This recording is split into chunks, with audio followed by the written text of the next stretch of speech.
I'm Anne-Marie Slaughter. I am the CEO of New America, and welcome. This is an event we've been looking forward to and work that we're very proud to be unveiling and talking about today. Although I would prefer that it were not such a timely subject. But given where we are as a nation and a world, combating online hate is essential, and doing it in the right way is what we're going to be talking about this morning.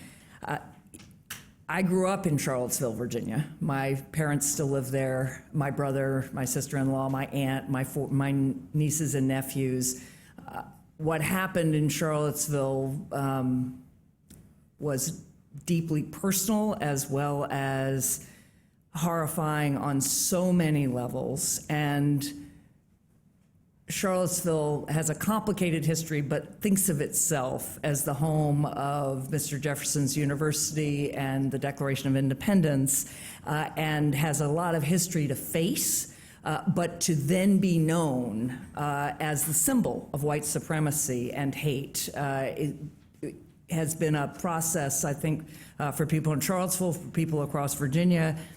And of course, it is just one of the many explosions of hate in Poway, in Pittsburgh, and of course globally, in Sri Lanka, in New Zealand. One of our newest staff members just came from New Zealand and had been personally touched by what happened there. And when I was in Houston meeting with Bassem Hamid, who is one of the people who works with Bobby, he's a Syrian American who works with Bobby, his cousin was killed in the Christchurch massacres, just in the sense of how we are interconnected nationally and globally. So we face this rise of hate against many different minority communities. Any of us who are on social media know the ways in which social media is being used. As somebody who went on Twitter in 2011, I can tell you it was a completely different environment, and I can now barely use it. If just not only the personalization of the way social media is used, but of course the hate to which we are now exposed to on social media, and of course the way social media is used to recruit others. That's going to continue to grow. I think you can't shut down social media, so we have to expect that is part of our lives. But the calls for stopping hate on social media, it's a complicated question. It's a complicated question for First Amendment reasons. It's a complicated question for open society reasons. And so at New America and at ADL, we want to think about how you monitor online hate in a very data-driven way. We need data, we need evidence, we need as much science as we can, even in a deeply, deeply emotionally charged setting. So rather than proceeding on fear and intuition, we have built a dashboard that will offer both a visual and a qualitative understanding of hateful content. And that's what you will be hearing about and discussing today. And that dashboard is a tool then to drive discussion and ultimately action about how hate spreads online and how to counter that. So I'm going to turn it over to Jonathan Greenblatt in a second, but I also want to say ADL has been our partner in this work, and that to me has enormous significance. I come out of the foreign policy community. I come out of a world that has defined terrorism in recent years almost exclusively in terms of radical Islamic terrorism. That is not right. We know that's not right, but that is the way the foreign policy community thinks about it. In that world of terrorism, Jews and Muslims are on opposite sides, and in many increasingly frightening ways. To be able to think about hate more broadly, about white nationalism, white supremacy, white nationalist terrorism, terrorism of many different kinds. Terrorism itself is a complicated word because it insists on a political motive that is harder to see when the politics are closer to home. So if you think about the Charleston massacre, to me that was unquestionably political terrorism. It was harder for many people to see up close because of race, because of religion, many different factors. Thinking about it as hate and violence, and thinking about who are the targets of hate and violence, in this country, Muslims and Jews and many others are on the same side.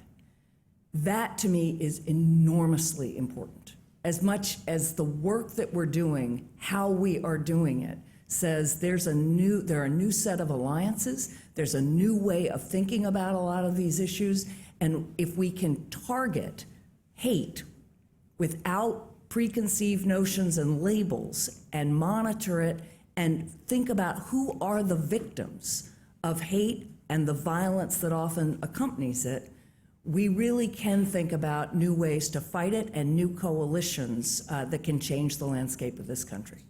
So with that, I'm going to turn it over to Jonathan. I welcome you all, and again, we're enormously proud to be doing this work.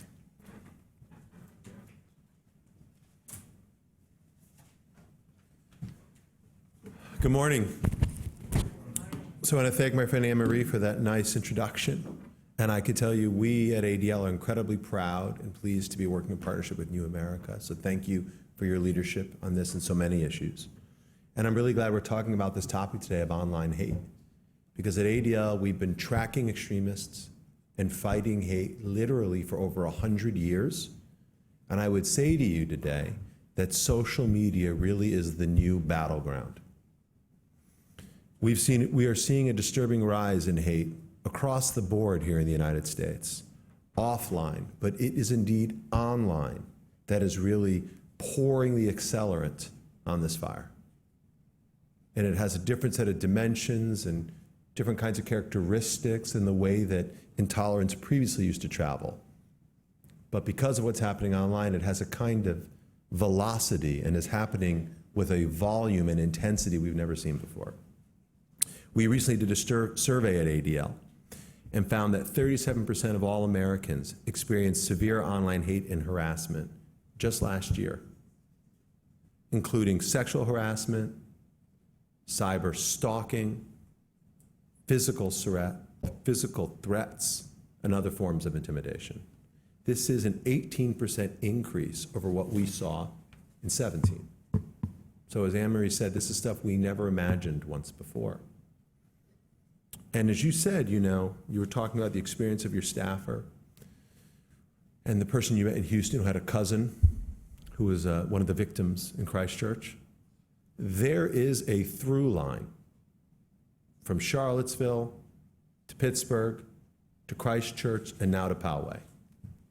And I was there in Pittsburgh days after the Tree of Life massacre last year, the most violent anti-Semitic assault in American history.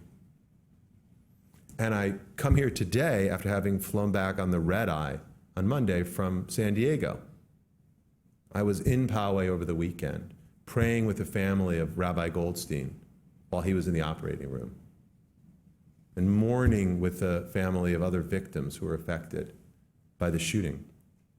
And what we know about the gunman, whose name I will not use, is that he was an active participant in this sort of movement of white supremacy, which has gotten such traction online. In the terrorism parlance, you would call him a lone wolf who was radicalized online by the kind of content and with the kind of tactics and strategy that had long been employed by ISIS and Al-Qaeda. This is why I would say to you, as I said to members of Congress just this morning, as I've said publicly again and again, white supremacy is a global terror threat. And it is overdue for policymakers in both branches to recognize this issue and to resource it effectively and to apply the same level of energy and intensity that we've applied to the fight against Islamist terrorism to the threat of white supremacy, because it threatens to consume us all. These extremists have really manipulated and utilized social media to move from the margins into the mainstream of society. And we can't allow them to exploit these online platforms anymore. And it is time, not just for Congress to act, not just for the executive branch to act, DHS, DOJ. It is time for the companies to act. You see, this is a multi-stakeholder world.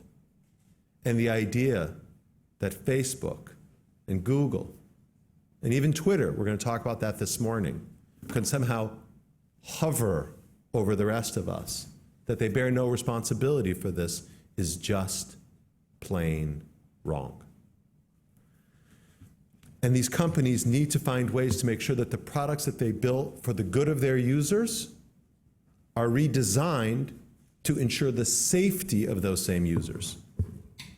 And we can't allow sort of a libertarianist philosophy to alleviate them of responsibility. We need them to use the same innovation and creativity that design these algorithms, again, to re-examine them. And if they can't do it, I know lawmakers will. And so we're going to talk today about this project that ADL and New America partnered on, exploring online hate.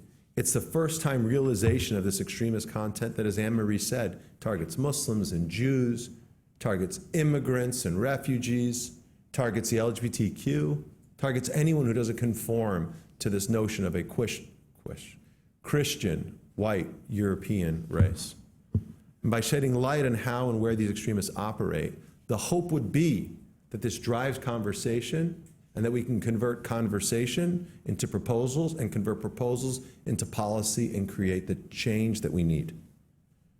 So the dashboard is just one project of ADL's Center on Technology and Society. We literally launched a center in Palo Alto in 2017 because Facebook is the front line in fighting hate.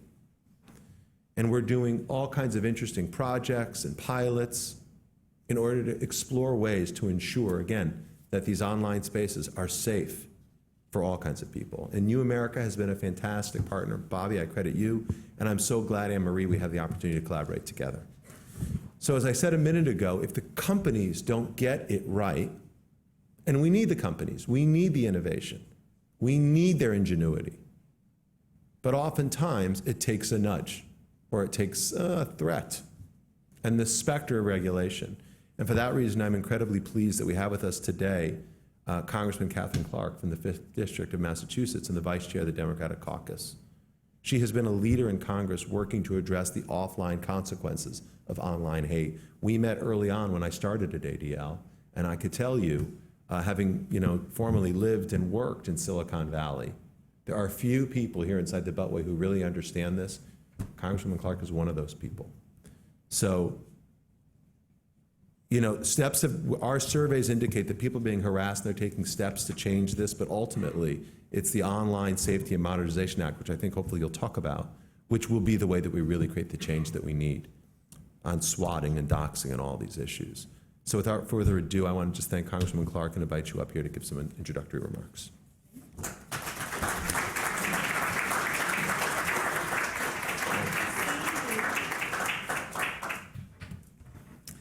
Thank you so much.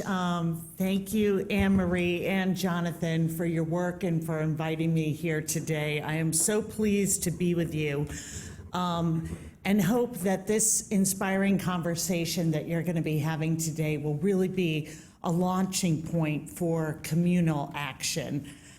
Today, under your leadership, New America and the ADL are taking an important step in our contemporary fight against hate and violence and discrimination.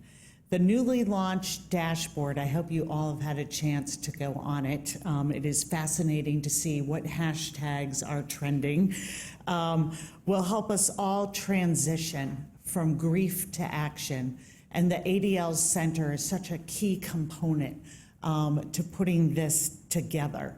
We have grieved together for the lives that are lost. And we know that hate and bigotry have a newly emboldened role in our global community. And tragically, that hate-fueled terror has started to feel routine.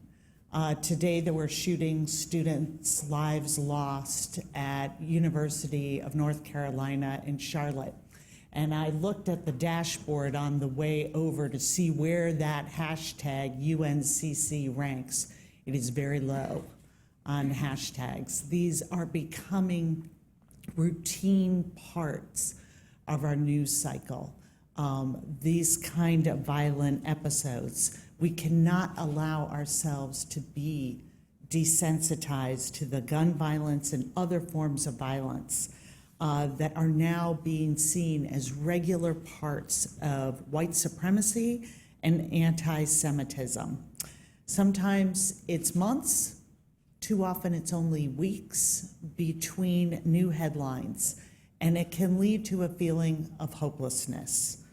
Whether it's the Emmanuel African Methodist Episcopal Church in Charleston, South Carolina, the Tree of Life Synagogue in Pittsburgh, the New Zealand tragedy at Christ Church, and just this past weekend at the end of the Passover holiday in Poway, California. Every day we see the manifestation of this online hate in the news, and we can feel it on the rise.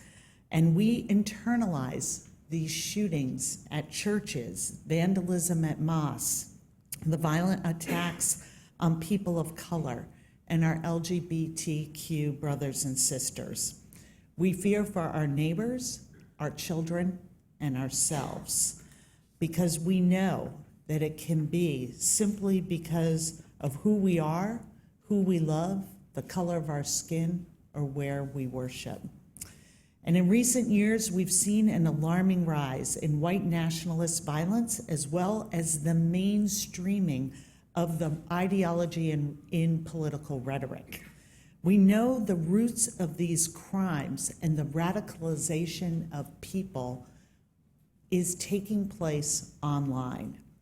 And we know that the incredible power of the internet to build community, to empower voices, is also building, as Jonathan said, these threads that connect us across the global community to hate-filled events.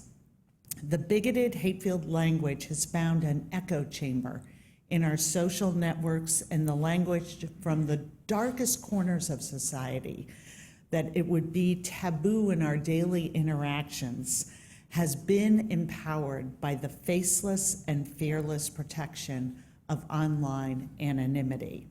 And the security that a computer screen provides has made our communities less safe. And the internet's power to bring us together, and it certainly does some incredible things and incredible good, also energizes and empowers hatred by creating these like-minded communities and actors and giving them permission to act on this violence. According to the study by the Pew Research Center, 20% of adult internet users have been affected by cyberstalking, persistent harassing emails, and other unwanted online content. We know this has a disproportionate effect on women and people of color. And women, who represent the majority of targets, have some of the most severe forms of online assault, receive rape videos, extortion, doxing with the intent to harm, and experience abuse in multi-dimensional ways and to greater effect. They are the vast majority of victims of non-consensual pornography, stalking, electronic abuse, and other forms of violence. LGBTQ youth also experience online bullying at 3 times the rate of their straight peers. And in recent years, the internet's become an easy way for abusers to stalk victims of domestic violence and prey on vulnerable children. Just when you think you really can't be shocked by statistics, we were alarmed in our office when the Department of Justice recently declared that sextortion is by far the most significant growing threat to children in the United States. and that sextortion cases tend to have more minor victims per offender than all other child sexual exploitation offenses. We have seen these sextortion cases have 75 to 200 victims from one bad actor. And unfortunately, the online abuse exacts many costs, but these are also routinely minimized. Online harassment can impose a steep tax on freedom of speech, civic life, and democracy. And as Anne-Marie pointed out, one of the quandaries, one of the ideas we have to wrestle with is where do we impinge in regulating speech on the First Amendment, and where does this hate-filled speech impinge on the right to be online and to be speaking your mind and to be using the internet. It is a balance that is going to need all of us to set for our society and for the global community. The reality is that too many face every single day harassment as they're on the internet just trying to pay bills or do their jobs. This is a reality we need to change. The Exploring Hate dashboard is a crucial step because we need to be able to document, track, and monitor the prevalence of hate, as also know where it comes from and where it exists. This dashboard is going to allow us to answer crucial questions like which tweets are being shared the most frequently and by whom, which hashtags are popular, which topics are being discussed, what hyperlinks are being propagated. It will give us a deeper understanding of the themes, misinformation, and dangerous rhetoric that's being disseminated. And this work is so crucial, and I'm so grateful to New America and the ADL for infusing this conversation with facts and data. And where Congress comes in is in the second important prong here, and that is that we need to update our laws to give law enforcement the tools they need to understand these modern mechanisms of hate, to start preventing and investigating harassment before it jumps into real life violence. In 2017, I introduced the Online Safety Modernization Act, and it will have in place criminal consequences for harassment tactics like swatting, doxing, sextortion, and it will take them out of cyberspace and put them into our criminal code. It is tricky work to do. There are many balances that need to be made, but it is an important step. We got into this work in my office when we had a constituent who was a victim of Gamergate come to us. And I have to say, I was no stranger as someone who's run for office repeatedly in the last 10 years of my career to some very interesting online observations about me, other sort of coarse rhetoric, but this was a new level. This constituent was receiving very specific videos about her work schedule, where she lived, being shown the weapon that she would be killed, and also her husband's information because they wanted to make sure that he would be present as she was mutilated in front of him. All of this was brought upon her by having the nerve to be a woman who designs video games. That was her crime, and Gamergate was going to be sure that she knew there was no place for her anywhere. But what really intrigued us was the local law enforcement response when she called them.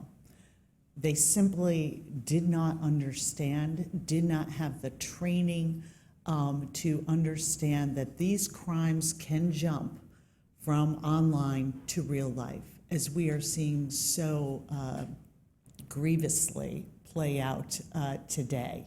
And so she was asked, what is Twitter? We have had judges in the last few years in Massachusetts say the answer here is to turn off your computer. And we need to change this and understand how this radicalization, how when people cross that line from robust discourse online that we may not like or may make us feel uncomfortable into the criminal world and into criminal intent. Some good news in a not very good news story that we're telling today is that in the recently reauthorized Violence Against Women Act, we were able to pass a portion of the online safety and modernization legislation. It will give grants to states and local law enforcement to help them do exactly what we saw lacking in the response to Gamergate. It will give them the resources and training on how to investigate and how to identify and make sure that we are connecting these crimes with the bad actors. Furthermore, as a result, we have also been able to require that the FBI now incorporate cybercrimes into their crime reporting database. And this will give law enforcement a better understanding of what we're talking about with online harassment and hate speech. If we can track it, if we can do what this dashboard does and develop this data, that is how we really begin to put the steps together to combat it. And as community members and leaders, we must continue to condemn bigotry wherever it arises. We must call out anti-Semitism, Islamophobia, transphobia, racism, and homophobia, both on the large scale and the small. We have to be fearless in the face of intolerance.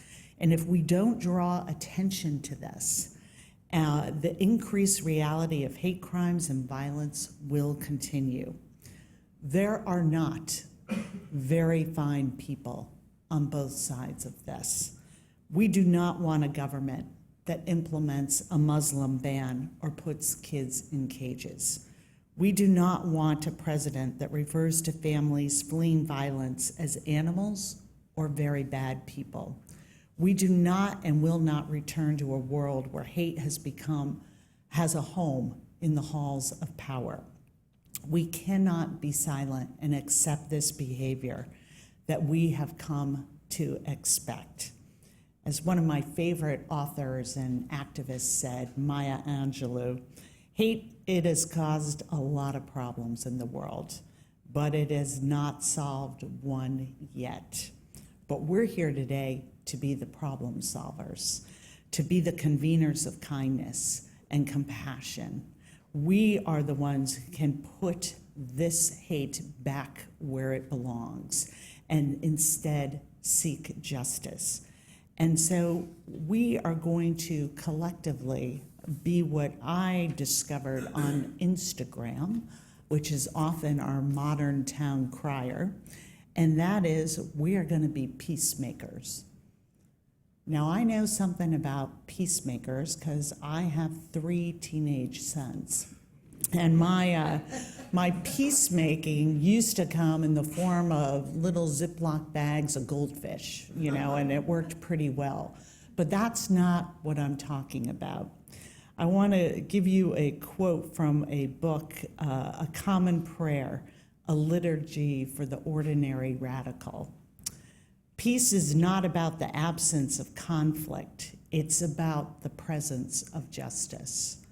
Martin Luther King Jr. even distinguished between the devil's peace and God's true peace, a counterfeit peace that exists when people are pacified or distracted or so beat up and tired of fighting that all seems calm. But true peace does not exist until there is justice, restoration, and forgiveness. Peacemaking doesn't mean passivity. It is the act of interrupting injustice without mirroring injustice, the act of disarming evil without destroying the evildoer. The act of finding a third way that is neither fight nor flight, but careful, arduous pursuit of reconciliation. It is about a revolution of love that is big enough to set both the oppressed and the oppressors free. So that's what we're going to do. And whether it is taking our beliefs, our radical peacemaking to Silicon Valley and talking to these social platforms about their role, their responsibility to join us, or whether it is online, having the conversations in our school about being media critics and understanding, whether it is pushing for changes in our criminal code to say, we do not have to accept this. We can find the balances that preserves free speech for everyone, keeps the internet open to all voices who are there to pursue good. These are what we can do together as radical peacemakers. And I am so grateful to partner with you. I hope you will contact my office. I hope we can work together on this. And I'm so grateful to Jonathan at the ADL for your work, Anne-Marie for New America, what you're doing, and the experts and workers that you're going to hear from today. This is worth doing. This is the work that we have to preserve if we want to establish true security around the globe, but especially here in our communities in the United States. So thank you so much for having me, and I look forward to hearing from you in the future.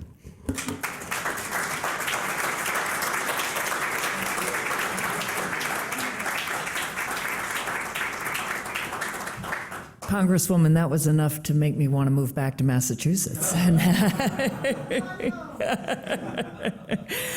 So it's my pleasure now to introduce Bobby McKenzie. Jonathan and I are the head of our respective organizations, and we get to come when the work is done and introduce it and take credit for it. But of course, we're not the ones who actually do it. And this project would not exist but for Bobby McKenzie, who is the director of New America's Muslim Diaspora Initiative. Bobby ran for Congress in Michigan, and in the process of doing so, he engaged with large numbers of Arab Americans in his desired constituency. It didn't come to be, but part of what that experience left him with was a deep commitment to both working with Muslim Americans, tracking hate and violence against Muslims, which is part of what the Muslim Diaspora Initiative does, but equally elevating the many, many, many positive contributions that Muslim Americans make, as many as all other Americans do. So not seeing this community as it is so unfairly seen only through the lens of violence and hate. It's my pleasure to introduce Bobby and to thank him for this extraordinary work together with ADL.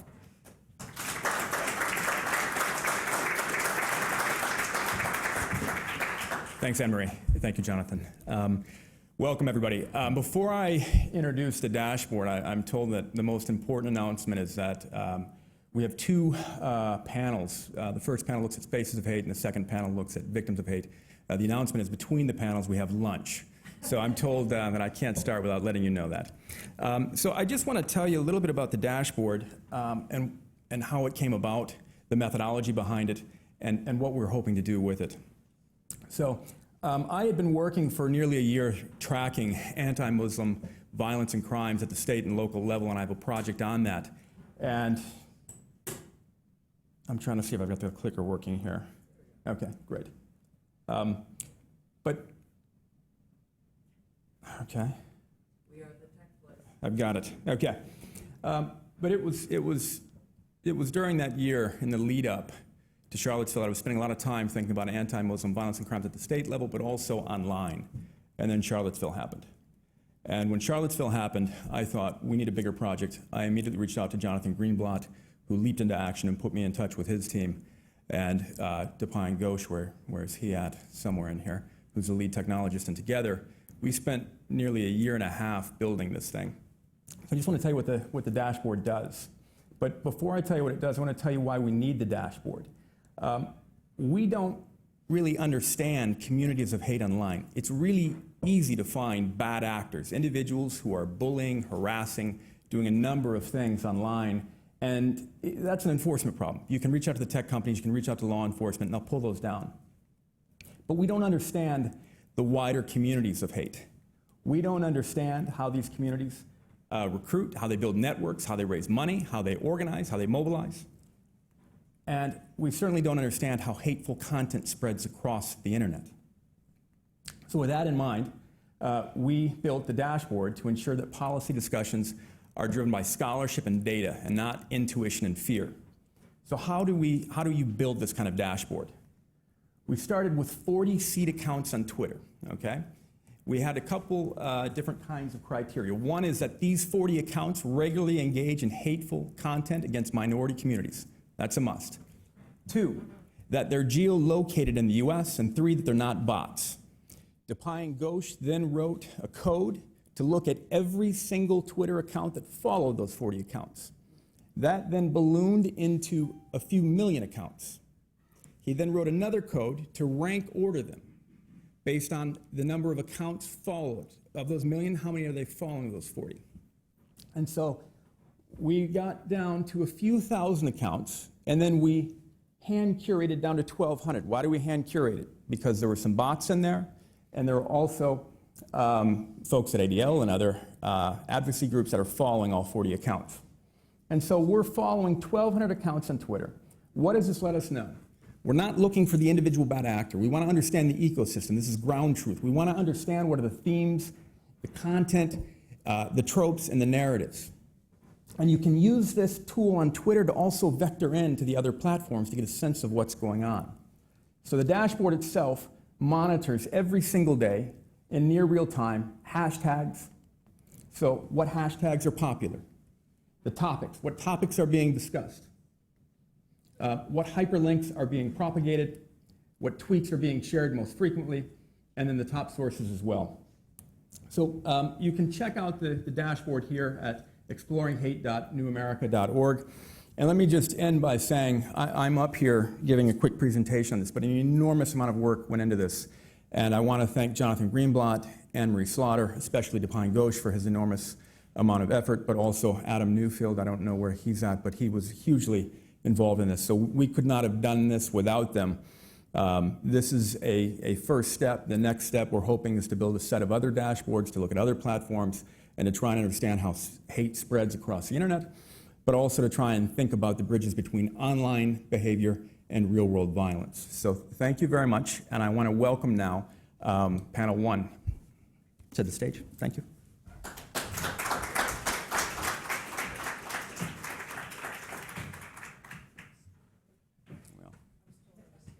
Okay. Thank you.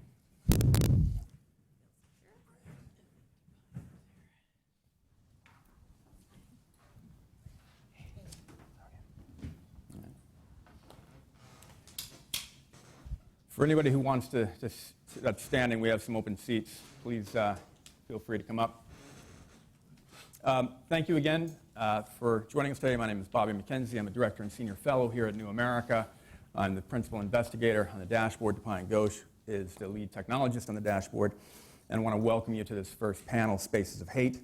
For those who are following online, please use the hashtag #ExploringOnlineHate. I know that a number of you probably came to today's event with some questions in mind. No doubt you're going to hear some really smart things from this distinguished group of panelists. But I would ask if you could hold your questions until the very end.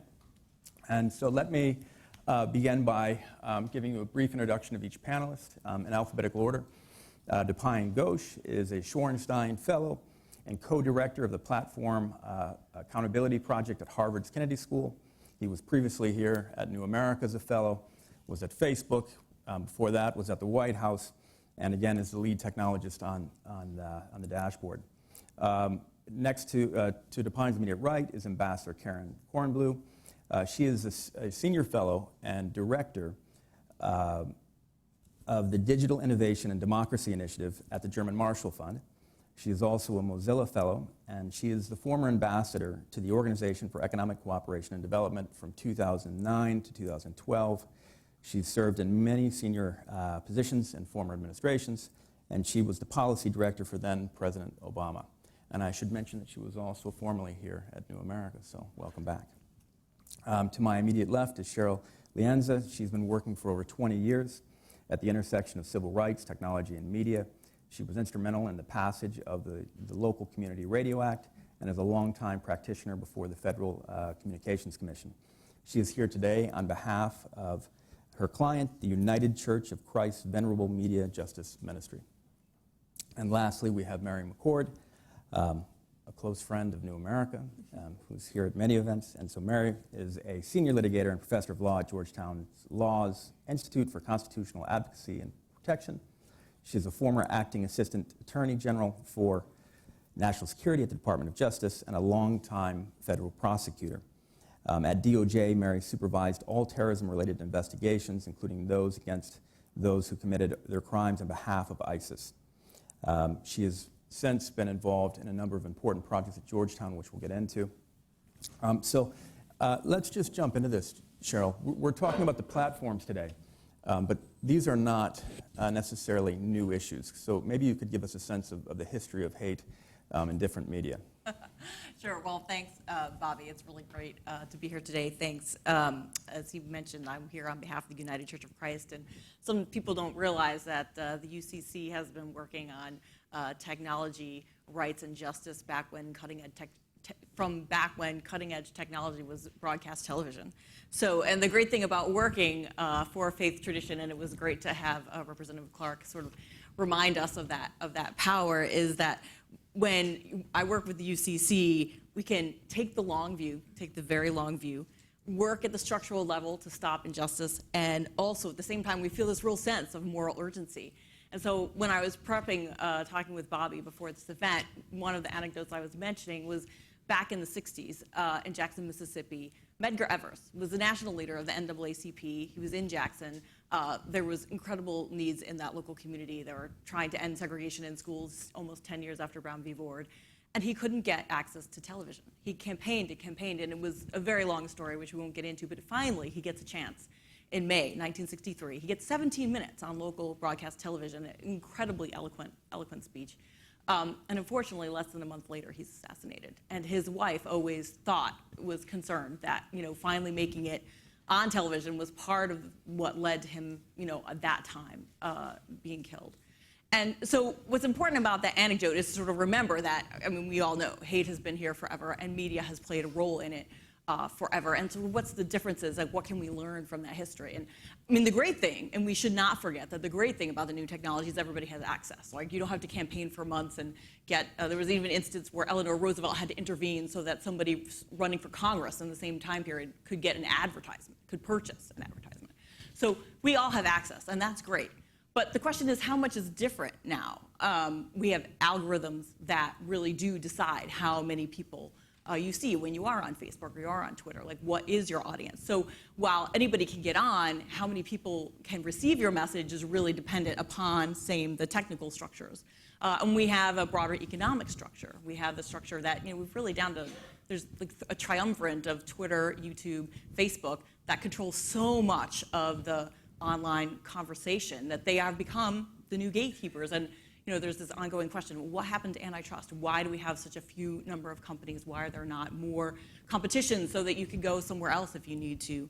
Unlike back then, we have the internet now. You should be able to go anywhere. Why are you so dependent? And then just as bad is, and what's still, I think, relevant today is corporate responsibility. We had to hold those companies responsible back then. We have to hold them. We've always had to hold them responsible. They have an obligation. And that's one of the reasons in terms of this conversation and what are the solutions. The United Church of Christ Media Justice Ministry is very proud to be part of the Change the Terms initiative, which is an initiative that supports a set of model terms of service that we recommend all companies adopt that cover some of the core issues that would move to better implementation, better treatment of hate online. So they include, I'll just briefly touch on them. Well, obviously, we're going to get into all these issues much more in the panel, but fair enforcement across the board, which I think is one of the most important things as we discuss, can these online platforms, unfortunately, they don't seem to be able to tell the difference between terrorism and hate cloaking itself in the faith of Islam versus terrorism and hate cloaking itself in the faith of Christianity. You can't tell them apart. Why is this not equal among people of color, others? Transparency, the right to appeal. If you are unfairly targeted, how do you get the situation fixed? And then the two other really important parts are integration of these matters as the products are being developed, training of their staff, much more sophistication on the part of the companies, and corporate accountability and governance at the governance level. So that's just an overview of what Change the Terms. You can check it out at changetheterms.org. We'll obviously talk about that more, but sort of trying to put in very brief an overview of that long history. And really, I guess the last thing I'll just say is, the First Amendment is bandied about a lot, and I hope we'll get into it a little bit, but the First Amendment has really evolved according to technology over time, and sometimes an overly simplistic view of the First Amendment, even in this area of private speech, is maybe not the right way to think about it. So I'll leave it there. Karen, you've started a new initiative looking at the here and now, and the dashboards. The social media platforms are accelerants for a lot of bad things. Could you maybe just give us a sense of what you're doing and what you're seeing right now? Great, thanks. And thanks so much for convening us all and for this important initiative. And I'm really happy to be back at New America.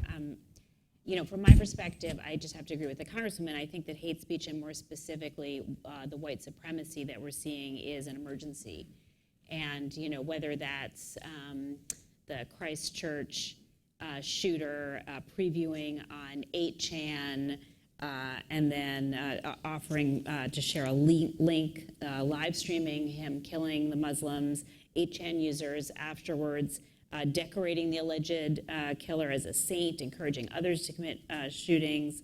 Then the white supremacists who opened fire at the Shabbat of Poway Olsol, previewing his plans on 8chan. We've heard in the Russian interference in the election in 2016 that fear and hatred of immigrants was exploited, of racial minorities was exploited, African Americans specifically.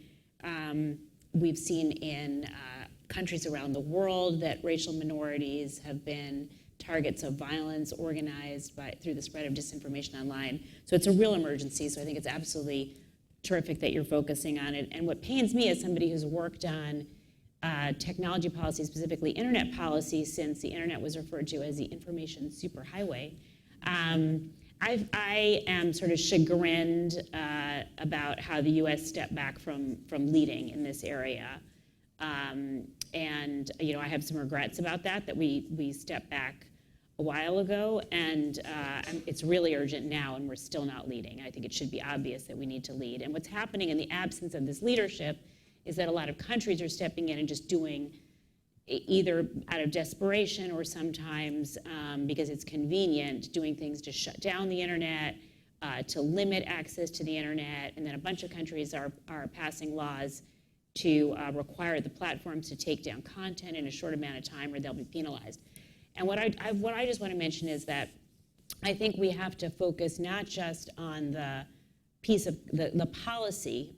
I think this transparency is terrific that you're doing, but the policy has to focus not just on the content that we see online, but on what's behind it, on the systems, on the design of the systems that exacerbate, that amplify the hate. And so I just want to talk about that for just a minute. And the danger with you, if you focus just on that, on the piece of content, is you wind up in this whack-a-mole, so it's not very effective. But also you get into all kinds of First Amendment, even when you don't have the First Amendment, in other countries, free expression concerns.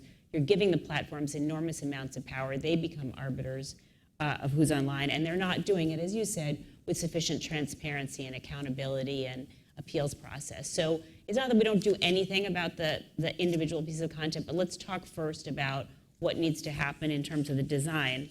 So the problem with the design, as was mentioned, is that the platforms are not neutral pipes. They curate what you see online. If it's on Facebook, it's the news feed that's determined. If it's on YouTube, it's the recommendations, and so on. So what you're seeing is curated to begin with. And the algorithm that curates that is optimized to keep you online. And it turns out, as human animals, what keeps you engaged, what gets you to share it and like it and so on, and comment on it, is outrage, conspiracy, in-group tribalism, and so on. So the algorithm is optimized in some ways for exactly the kind of thing we don't want to see. Plus, there are all these tools available online that allow influencers of disinformation, influence campaigns that want to promote disinformation or conspiracy theories, ways to sort of launder their funding and their identity. So whether it's bots or trolls or click farms and so on. So it manufactures consensus in a sense that the whole group thinks this. And what bothers me so much about this is that, you know, the internet's foundational values were transparency, right? And decentralization and user control. And what we have right now is anything but that. So I think that what we want to do when we think about policy is think about restoring some of that transparency, restoring the user control, and accountability, all within a context of privacy and the First Amendment. Because otherwise what we wind up with is these turnkey solutions that allow foreign actors or any bad actors to spread disinformation and conspiracy theories. So I won't get into a laundry list of policy ideas, but you can imagine things like labeling bots and ad transparency well beyond even the Great Honest Ads Act that's been put forward.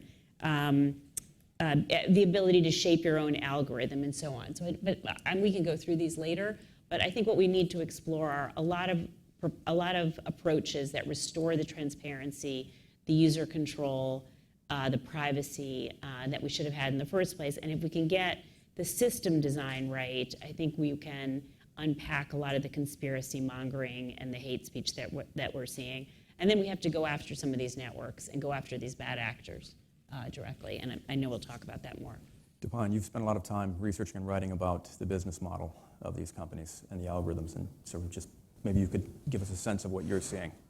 Sure. Well, first of all, thank you, Bobby, for convening us all. This is a really important conversation, obviously, and we have to do something to address these problems that are really bubbling up online. I think Karen put this really eloquently. There is a set of negative externalities that has really emerged as a result of the internet, the commercialization of the internet over the past 15 or 20 years. And as Cheryl said, there are a few companies that are very representative of what the consumer internet means in America today. That includes Facebook and Google. But I think the point that I would like to draw out of this is that these negative externalities are a result of the business model that sits at the core of the consumer internet. So what do I mean by those terms? Negative externalities, of course, online hate, the spread of hate speech online and hateful conduct that results from that online speech is maybe Exhibit A, given what we've seen in Sri Lanka and New Zealand and in other very recent incidents.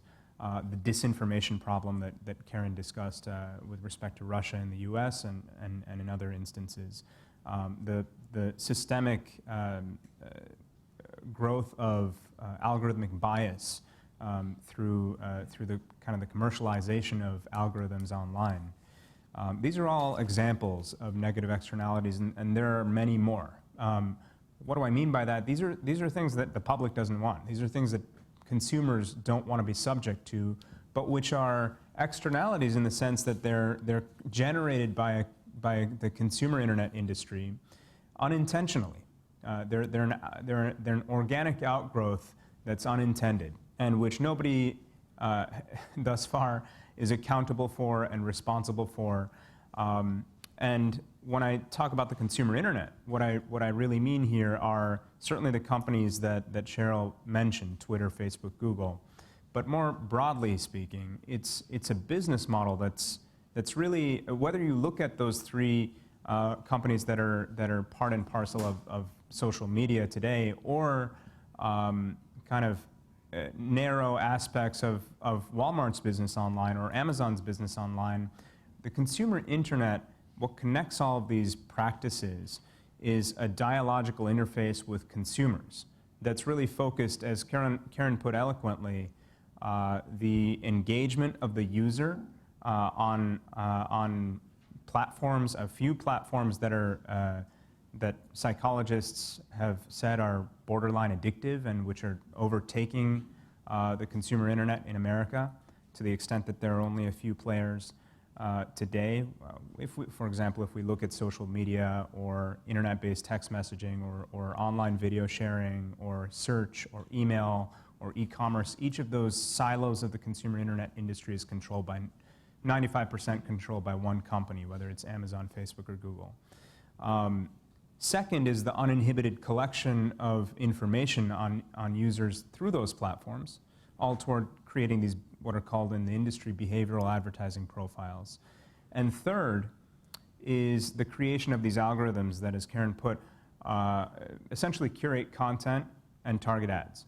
That's the business model that's consistent across this industry that we're talking about. Yes, for Twitter, Facebook, and Google, that is the main piece of their business model, but various companies that also operate on the internet in America exhibit that and practice it too, whether it's Amazon or Microsoft or Walmart. It's that business model that really encourages this engagement toward content that anybody might want to see, that engages the individual's social need. And it's essentially this free market, this radically free market, has enabled Nike to advertise sneakers or Russian disinformation operators to perpetuate the theory that Hillary dedicated her college thesis to Lucifer. It's a free market of ideas, and I think it's that business, it's that commercial regime that's forced these negative externalities on the public. What do we do about it?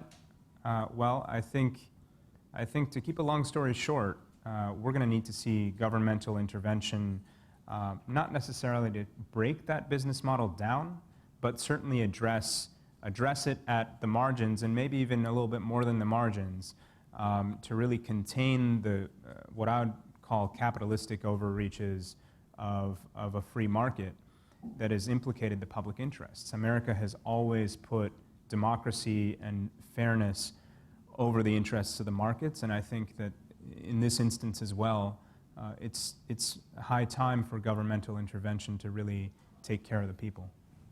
Thanks. Murray, you've worked on these issues quite extensively, but you also were at DOJ, where you were prosecuting cases of ISIS members. Could you give us a sense of what's different between the network of ISIS members you saw online and also on the ground, but what you're seeing now with far-right nationalists, white nationalists? So again, like others, thank you for putting this together, Bobby. It's my pleasure to be here. And I think rather than talk about what's different, I think I'm going to focus on what's the same, because that's what's been the most significant to me. After 20 years as a prosecutor, a federal prosecutor in D.C., I went over to the Maine Department of Justice in the National Security Division in May of 2014, which was 1 month before the Islamic State Caliphate was declared. And that summer, as many of you may recall, was a summer of horrible hostage takings and beheadings of Americans and others. And that began a very intense period of U.S. counterterrorism efforts through 2014, 2015, 2016, which continues today, but has really dissipated as the Islamic State has lost so much territory. And what we saw in common, the summer of 2015, I think, was our busiest year of terrorism prosecutions at the Department of Justice since 9/11, since the years immediately after 9/11. And the thing that every single case had in common was social media. So whether it was a case of people here in the United States who started being drawn into radical Islamist extremist ideology over social media, and then even some of them attempted to travel to Syria to join the fight. Others sent resources, money, equipment, etc. Whether it was actually people in country in Syria and Iraq who were engaging in terrorist attacks, or in Southeast Asia, or in Western Europe, on behalf of ISIS, what we saw in the law enforcement community is that all of them were in some way either radicalized over social media, using social media to recruit others, or using it to propound their own views and to encourage others to commit acts of terrorism on behalf of ISIS. This was different from what we saw with Al-Qaeda, just simply because of the development of the technology and the proliferation of social media and its use all over the world in the years since Al-Qaeda was at its highest mark and when ISIS was declared. So what I've seen since I stepped away from government, and it was even starting, of course, when I was in government, is that these same exact social media tools, whether it's to recruit or to propagate ideology, far-right extremist ideology, or to just simply, promote acts of terrorism, are the same tools we saw being used by ISIS, the same tools being used by foreign terrorist organizations. My organization at Georgetown, which I helped found the summer of 2017 after I left the government, immediately after the Unite the Right rally in Charlottesville, Virginia, undertook bringing litigation there against a couple of dozen of the white supremacist and militia groups that had invaded the town. And we brought our case using state anti-private paramilitary laws, and we ended up successfully last summer, just a couple of weeks before the one-year anniversary of Unite the Right, we ended up obtaining court orders against 23 different individuals and organizations, including Vanguard America, the Traditionalist Worker Party, League of the South, the National Socialist Movement, which is the American Nazi Party, preventing them from returning to Charlottesville engaged in that armed, coordinated use of force, that paramilitary activity. But in our research, in putting that case together, we relied on, all kinds of, frankly, postings on social media. So we relied on videos that were posted. We relied on audios that were posted. We relied on the chats and the conversations between the white supremacist and alt-right and neo-Nazi and neo-Confederate groups in organizing and planning to go to the rally. They used Discord, they used Facebook private channels, they used all kinds of social media and direct messaging platforms to encourage each other not just to come, but very specifically to come armed, to build shields, to organize with shield walls that could be used like ancient Greek phalanxes in order to create offensive weapons to batter the counter-protesters. And they said there what they were going to do is they were going to provoke the counter-protesters to sort of take the first swing, and then they could react fourfold, tenfold violently and invoke self-defense. That was their scheme, that was their plot, and of course we saw that unfold in Charlottesville in August of 2017, and we saw that culminate in the absolutely horrendous terrorist attack of James Fields when he used his vehicle, taking another page right out of the International Terrorist Playbook after we saw that in countries all around Western Europe, Southeast Asia, and other places, using vehicles as a means of terrorist attack, and we saw that in Charlottesville. So, I think learning more about how social media is used, learning more about the algorithm, having people in this country understand how this gets sucked into the very worst, darkest places, actually, and how it provides that platform for hate. I mean, I know some of the good people at some of the social media companies, they never intended their platforms to be used this way, but they're being used this way. And by the way, these are private companies. They don't actually have to comply with the First Amendment. The government has to comply with the First Amendment. We all share the values of the First Amendment, I think. We all want to see social media promote those values, but they are not technically bound by the First Amendment. Let me just follow up with a question here. The Congresswoman said that this is an emergency. Karen echoed that. But you talked about all the similarities between the ISIS members and what you saw online. In fact, after the rise of ISIS in the summer of 2014, I think there was like 80,000 ISIS affiliates on Twitter. Mm-hmm. We dealt with that as if it were an emergency. We're not dealing with the rise of the right as if it's an emergency. So I guess my question to you, as a former litigator, what's the way forward? So, I actually think it's time for the federal government to treat counterterrorism as counterterrorism across all ideologies. As Anne-Marie pointed out in her introduction, counterterrorism has traditionally meant, and particularly post 9/11, to people in law enforcement and the intelligence community, has traditionally meant radical Islamist extremism and countering that. But what we've seen now is that, particularly here in the United States, the lethality of far-right extremist violence is actually greater than from Islamist extremist inspired violence here in the homeland, of course not including 9/11. And so, unfortunately, our entire counterterrorism program was not developed to address this threat, and some of that needs to be focused on. For one thing, we do not currently have a federal crime that applies to domestic ideology-inspired terrorist acts, things like murder, kidnapping, assault with a dangerous weapon, assault with causing significant bodily injury. There are terrorism statutes that do apply sometimes domestically. Certainly if you are providing material support to a foreign terrorist organization, even if you're doing it here domestically in the United States, that's an act of terrorism. It's international terrorism, even though you're doing it domestically.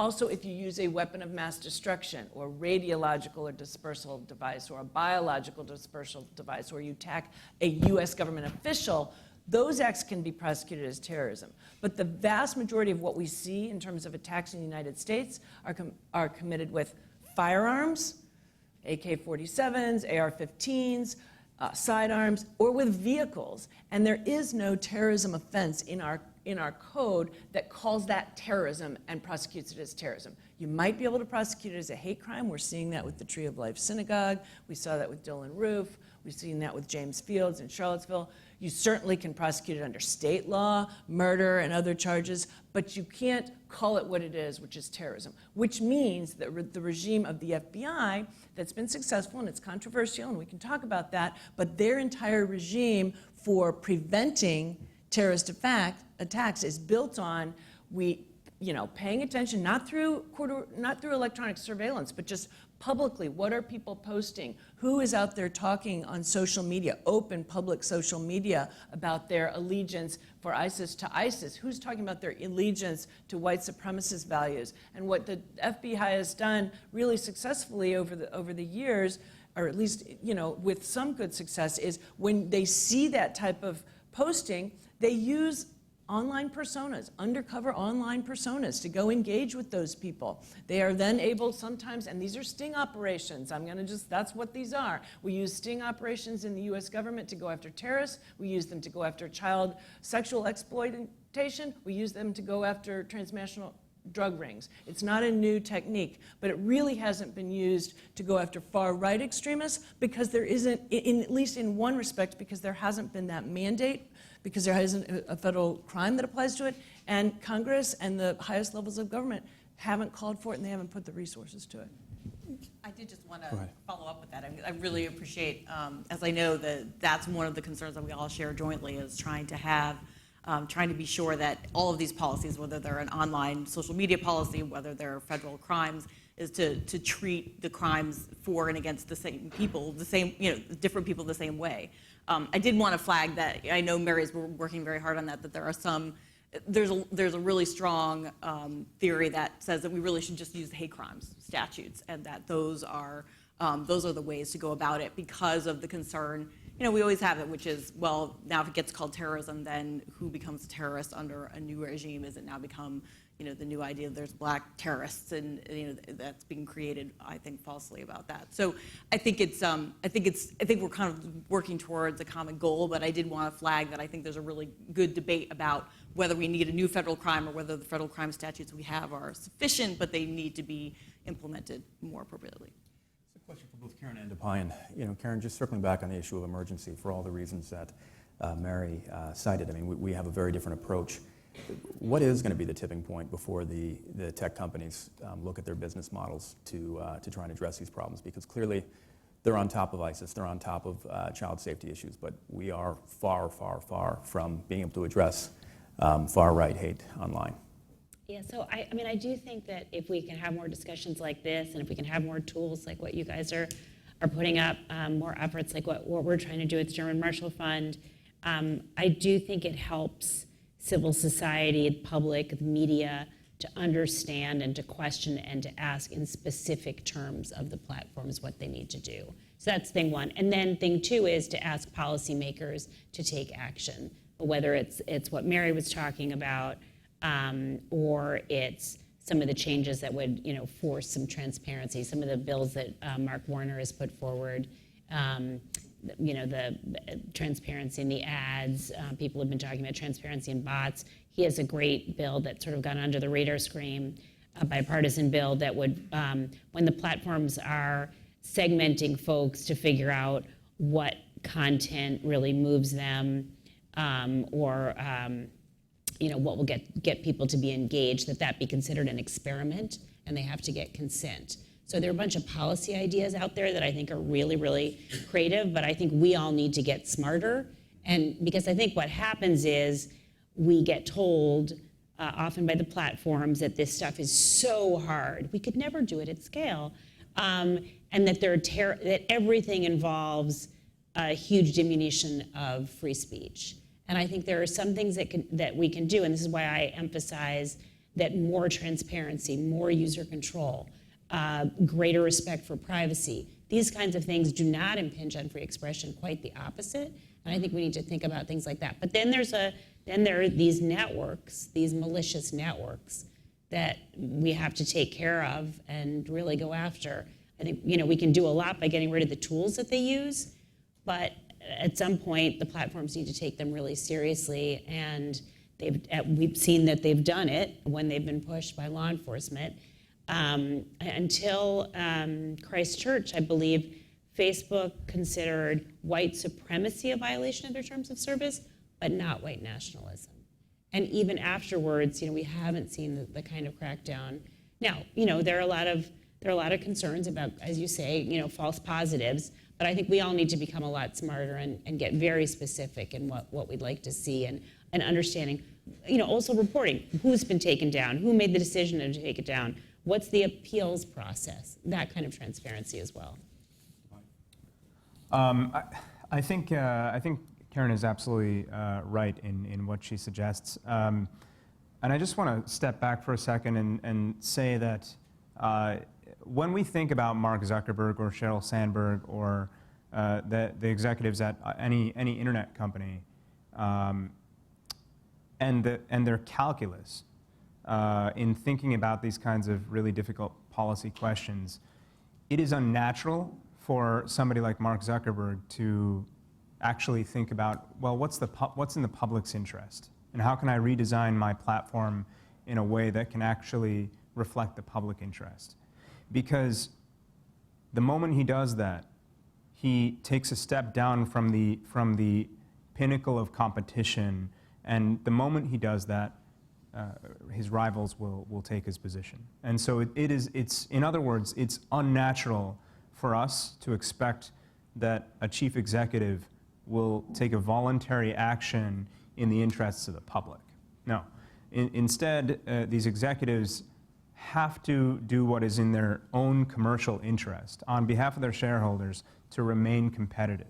And that's exactly the narrative, that's the story of the consumer internet over the past 15 years. So you're saying short of regulations, we're not going to see change on these issues? I think that's right. I think we're going to have to see governmental intervention that rides this wave of public sentiment. And without that, nothing is really going to change. And if we abstract this out another level, we've talked a little bit about two types of regulation on the panel so far. We've talked about content moderation, and we've talked about economic regulation. And I think there's utility in either approach, but content moderation can only address the here and now. It can only address, well, in election season, let's make sure the Russians are not infiltrating our political system. In the immediate aftermath of a particular attack, let's make sure that live video doesn't get reshared. That's obviously an important practice. It's an important exercise, but it can't address the way, in the long run, it will not address the way that the business model underlying the consumer internet implicates the public. It creates these negative externalities. And so I think while we're having this discussion about, well, how should we reframe free speech? How should we make sure that these platforms contain hate speech and disinformation and discrimination? I think we also have to have this deeper conversation about, well, what are the capitalistic overreaches of this business model? And how can we start to have an earnest, meaningful conversation at the federal level in the US about privacy and competition and transparency? Right, thank you. We're going to open up to the audience for questions. We've got someone with a microphone. If you could state your name and your affiliation, please. Mark, hello? Hello? I'll just start talking and then the magic will happen. Mark McCarthy with Georgetown University. This is a great panel. Thank you so much for holding this. Karen Dipayan, you're really doing great work in this area. I want to focus on Dipayan, your excellent point about the externalities that exist in this area, because you do have a standard externality, just like you have in the environmental law area. But the difference is that you're dealing with speech, and the normal mechanisms you'd use, which is direct regulation, don't work very well because they involve content regulation, and most of the speech in this area is legal speech. Hate speech is legal in the United States. And so the measures you're talking about go at the problem in a different way. So let's change the business model you suggest. But I'm not sure that goes at the problem either, because as you point out, the reason the companies are behaving this way is precisely because of competitive pressure. So if you have now economic reform to increase competitive pressure, you'll increase exactly the problems that are causing them to not be able to take the steps to moderate content effectively. So we're in a bind. If you do the content regulation directly, you have free speech problems. If you do the economic regulation, you might even make the problem worse. Great. Let's take a few questions at once, and then we can ask the panelists to respond. Hello. Will Farajaro with Strategy for Humanity Consultancy. I guess I'm struck, taking a step back at this, I'm wondering if a complement might be a focus on local media. And I'm thinking that this will have an educational aspect to it, the dashboard itself. But I'm struck by the fact that, Timothy McVeigh blew up a federal building in 1995. This white extremism has been with us for many years. And I think part of the problem with our conceptual problem with this is understanding fully what's going on in our communities. And so, in my view, complement to this is a refocus on local media and even regional media and national media, which has shrunk, we know this, to really even know what our neighbors are doing, thinking, their grievances, and so on. So I just throw that as a provocation. Thank you. The gentleman next to you. Thank you very much. My name is Qasser Sharif. I'm with American Muslim Institution, with whom you're working, Mr. McKenzie. I just have a quick point, and I'd like your comment on it. I think somebody here said in the panel that private companies are not required to be subject to the First Amendment things. And it seems to me that First Amendment is used too many times as a foil. Facebook, when they knew that things were being done on Facebook to actually commit genocide and ethnic cleansing in Myanmar, kept saying that, well, it's free speech, we can't do anything about it. That just doesn't make any sense. Okay. One more question, and then we'll have the panelists respond. Hi, I'm Bob Reed with Peace Through Action, USA. At the beginning, Jonathan described this as a battle on an online battlefield. So that seems to me we need more online soldiers and soldiers for good. And as a peace organization, I really hate even using the word soldier, but so our peace agents for good. So I'm really curious about what we could do, and kind of also building on this gentleman's comment about local. What can we do in this realm to power citizens to be in these spaces and shut it down by overwhelming overwhelming the speech with positive speech or taking down each other's negative speech or whatever, because we're not talking about the dark web here. Twitter's the light web. I have a Twitter account, this isn't like all the secret stuff that you got to be, I don't want to get into 8chan. This is all happening out in wide open forums. So it seems to me there's some potential, and I just don't know how many human beings we need to mobilize to kind of overpower the hate speechers that you're all documenting through the dashboard, to kind of get a sense of the scale of how big this peace force needs to be online. Right. Thank you.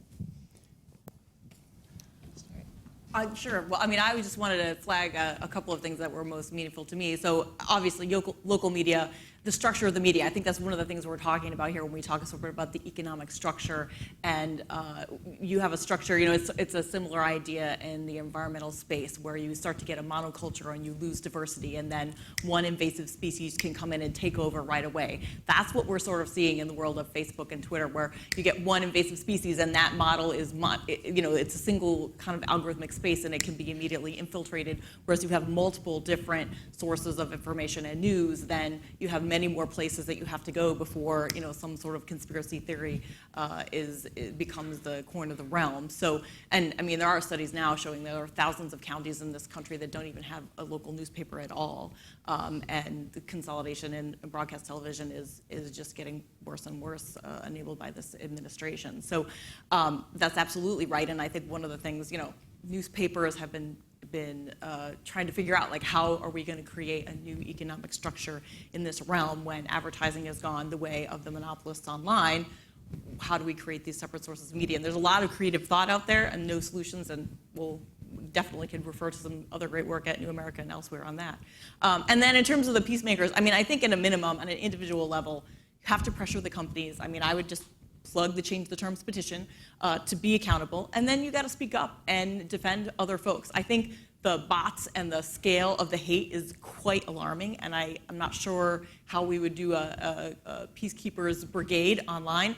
But at an individual level, absolutely, do not let the person of color, the woman, the Muslim person defend themselves online on their own. Be a source of support. Report the stuff that you see, because if we don't all at least do that, then we're not even availing ourselves of the tools that we have now. So I would definitely create some agency for yourself on those points.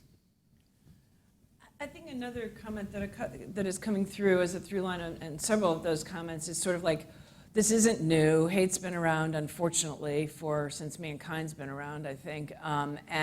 But really, what is causing people to go from, having some thoughts, having some hateful thoughts, to radicalization toward violence, right? And we see it with people who end up getting involved with foreign terrorist organizations. There is a process, right, where they start to become interested in looking at certain content online. They get more and more radicalized, and then at some point their radicalization goes beyond just writing things, saying things, talking, and into violence. And whether it's foreign terrorist violence, Islamist extremist violence, white supremacist violence, or any other extremist violence is wrong, and we have to sort of figure out, are there things that can be done at the outset before someone goes down that path?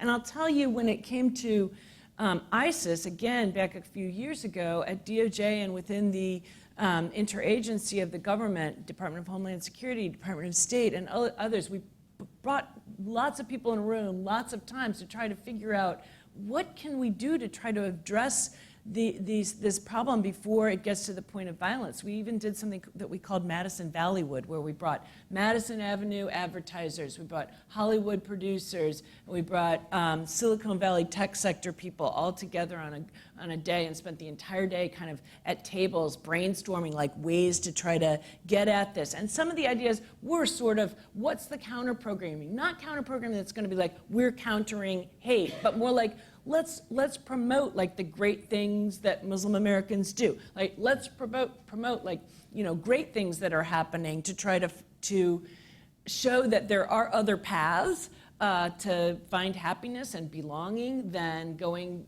toward a foreign terrorist organization or a white supremacist organization, because many of the people who we see who are drawn into that culture are people who are missing something, in their lives. I'm not a psychologist, so I can't really get much further than that. But they're people who need to feel that there's something bigger than themselves, and whether they find refuge in, Anwar al-Awlaki's sermons, or whether they find refuge in, Richard Spencer's.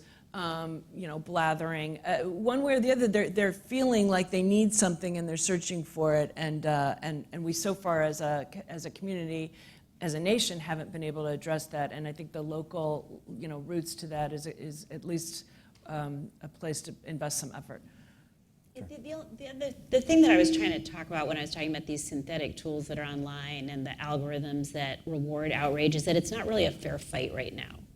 So, Mark, when you say there's a First Amendment problem, or the economic solution is going to make things worse, there's something in between just pure economic solution or going First Amendment, which is changing some of these design tricks that people can use, this turnkey system that they can use to manufacture consensus and sell a narrative. There's just too many options for deceit. And the armies of hate just have an advantage they shouldn't have. It shouldn't be so easy to buy bot armies. It shouldn't be so easy to disguise who you're advertising to and micro-target people and A/B test content that'll get people upset. The algorithm shouldn't reward. And I know the platforms are working on this, but it can't just be that engagement is the North Star as it's been. So to your armies of hate and agents of peace, I'm going to keep that in my head. But it's not a fair fight right now. It's really not. But the second thing I wanted to say is that I think this idea of local news is incredibly important. And in the early days of broadcast, that was seen as a big worry. And as a result, the broadcasters, under the public interest standard, which is a carve-out in a way of the First Amendment, were required to have localism. And they all had news, and news followed certain journalistic. So we have to think, what are we going to do? We don't have the public interest standard and that carve-out in the First Amendment. But what are we going to do to help fund local journalism, whose revenue model has been undermined by social media, and then to support it and get readership for it, and to make people understand old-fashioned journalistic standards, which after all were a lot about transparency, right? The masthead, the separation of news from opinion. So how do we fund local news? We've got to do that. We had PBS and CPB. What are we going to do that's like that? And I think of that back to your agents of peace. What's our civic architecture? How do we build a civic architecture? But then first we have to make it a fair fight. And then and we have to think about that, not just what's wrong with today, but what do we want to see tomorrow? So I commend those ideas. I'll be brief. I think in response to Mark, I think Representative Ted Lieu has said on this stage that Section 230 of the CDA is important. But I think it's actually time to start rethinking that idea. That's to say, we don't want to split that apart entirely. Can you tell people what that is? So It essentially gives internet companies protection from speech. They're considered platforms that convey ideas and money and so on, and they don't have responsibility for what. If you defame somebody on the platform, it's not the platform's fault. Exactly. So I think it's time to rethink. Platforms already take down certain kinds of content on a voluntary basis, or because it's illegal to engage in sharing of that kind of content. We all know what kind of content it is. I think it's time to start bringing those kinds of paradigms to other areas as well of that have clearly shown to disrupt democracy and many other public interests. I think regarding public service journalism and local news, I think it's time to take lessons from other countries that have devoted public resources to local news, to journalism, and start to rethink how we're going to start to encourage people to connect to local ideas and local news. Karen puts it really well, so I won't go further than that. But and finally, I think regarding how we can start to create these soldiers that are going to bring about peace. I heard a really interesting idea recently. I participated on a faculty working group at Harvard led by Ash Carter, Secretary Ash Carter, who is at the Kennedy School now. And a really interesting idea came up in those conversations that, well, perhaps we need to really encourage people to shift the social norm so that when you in your interactions online or in real life see an example of hate speech or disinformation, you reject it, and you reject people who share it as well. And that's not necessarily going to travel across the network in a way that limits these kinds of negative externalities altogether, but it can help charge a conversation about how things need to change. And help this governmental intervention that I think is both necessary and inevitable. Thank you. Let's take, do we have 2 more questions, and that's going to be that, then we're going to have to call it. Thank you.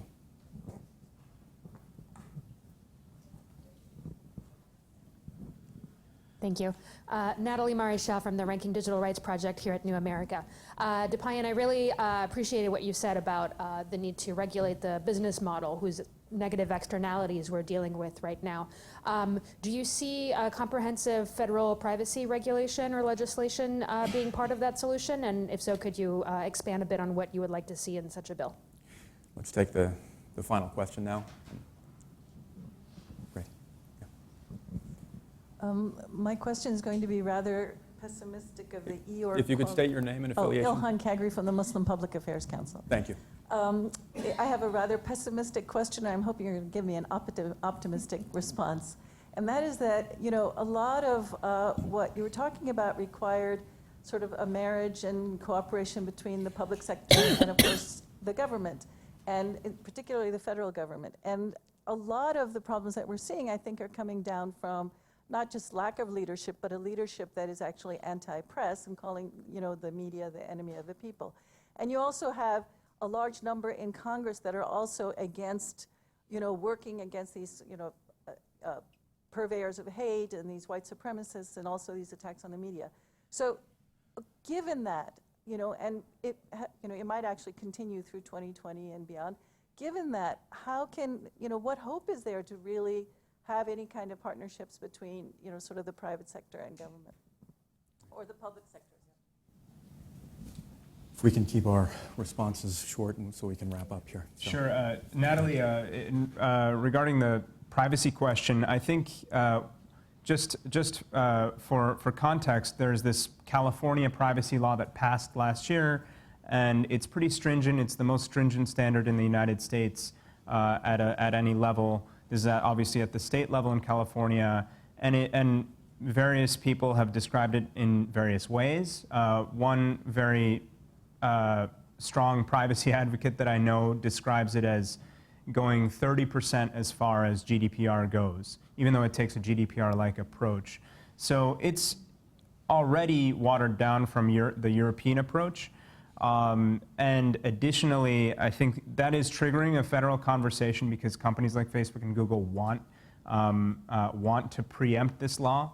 So that creates this engine for advocacy here in DC for a federal privacy law, because as soon as the industry is pushing for it, of course, there's a little bit more political incentive for things to happen in the area.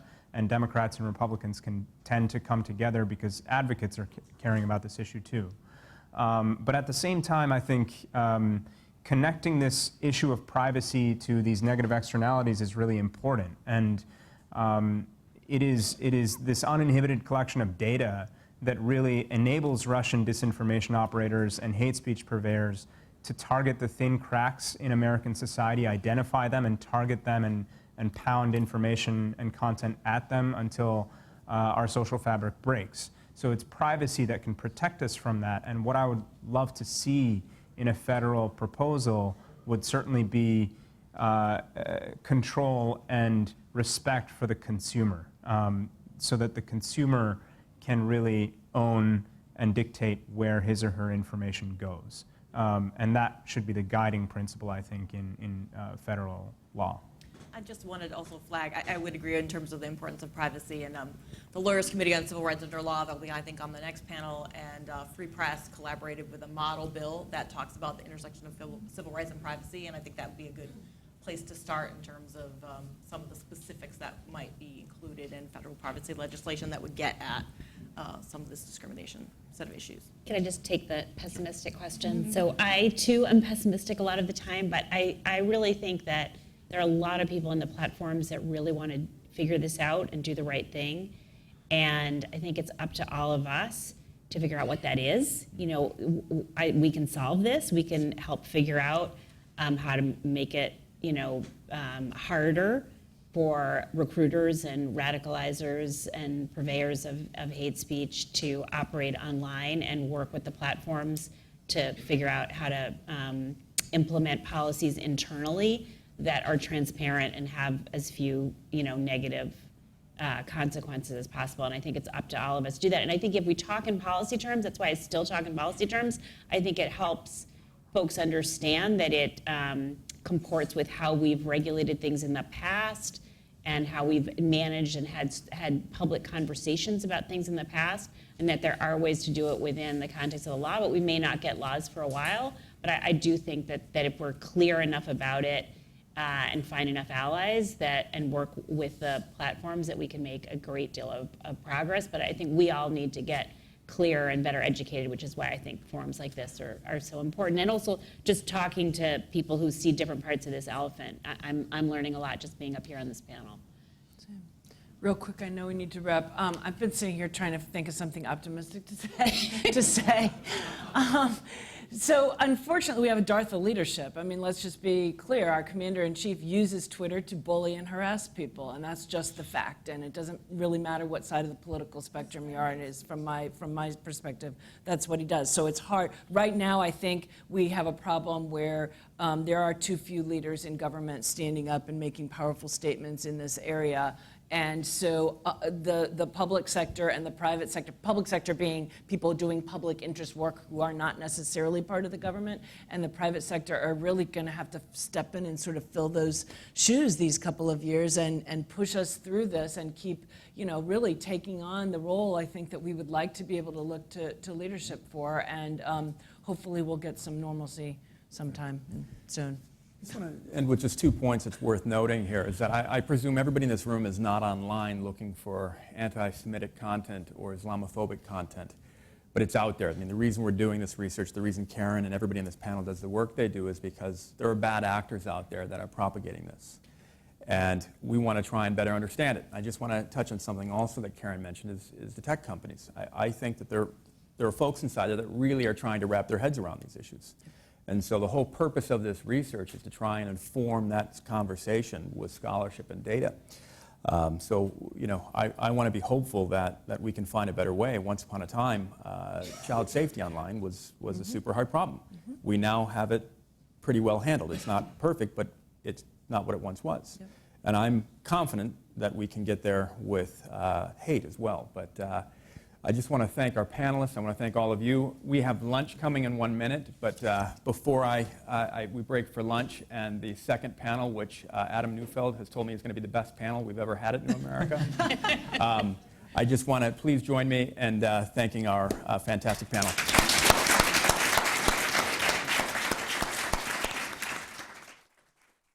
Hi everyone, there's 2 lines for lunch, same thing on each side of the staircase, and we're gonna get started back here at 12:50, so you're able to sit here and eat. Thanks for the quick turnaround and your patience in advance. Thanks.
All right, let's get started while we solve some of the technical difficulties.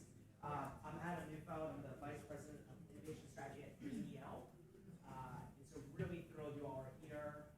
And my guess is we will, I don't even need to do the warning that Bobby said before about no questions till the end, since everyone's eating, so I feel like that helps prevent some of that.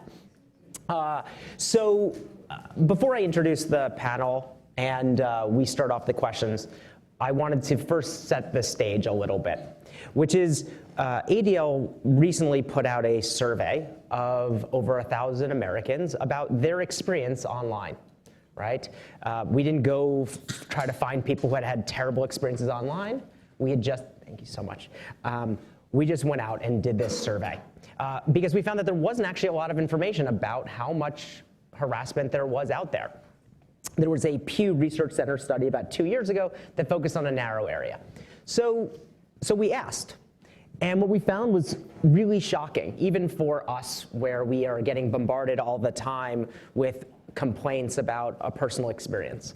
We found that 53% of people had experienced some form of harassment, and that even when we took the narrower subset of severe harassment, which is there a few rows down, 37%, and that includes things like physical threats, stalking, just, not stuff you would just say, turn off your computer, right, as Representative Clark mentioned. It was 37%. That was almost 20 percentage points higher than 2 years ago when Pew asked the exact same question. So why are people getting harassed? So a lot of it, if you could focus on the left-hand chart, only 32% of it is because of some protected class. So that means 2/3 of it or so is individual. It might be, things that we find no good, but they're not sort of legally protected classes. But you do see a lot, right? 20% gender, a lot of physical appearance, political views, race, religion, and so on. Then we took it from a different perspective, which is, what if we focus on people who are, have membership in at least one of the protected classes? What's their experience like online, right? And so there is where you really see some of the impact, right? That 63% of people who identify as LGBTQ have been harassed because of their sexual orientation online, right? 35% of Muslims who are online have been harassed because of their religion. And as Representative Clark mentioned before, right, there's a temptation for people to just say, like, turn off your computer, this isn't that big of a deal, I'm really sorry, but it's just a slur, move on. And what we're seeing here is that the impact is really quite huge. So this is of when we asked people who had been harassed, so about the half of the Americans online, 38% had changed their online activity in some way. This could mean anything changing your privacy settings, to no longer posting, to getting off of websites.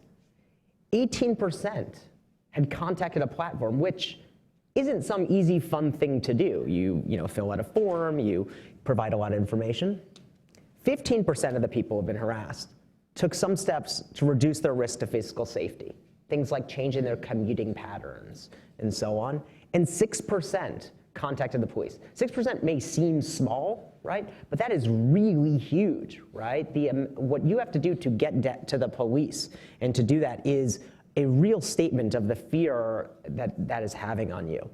And we also ask questions about things like depressive thoughts, distraction, and found really high rates there as well. And so this is where, the silver lining is, which is people actually want platforms to do a lot more.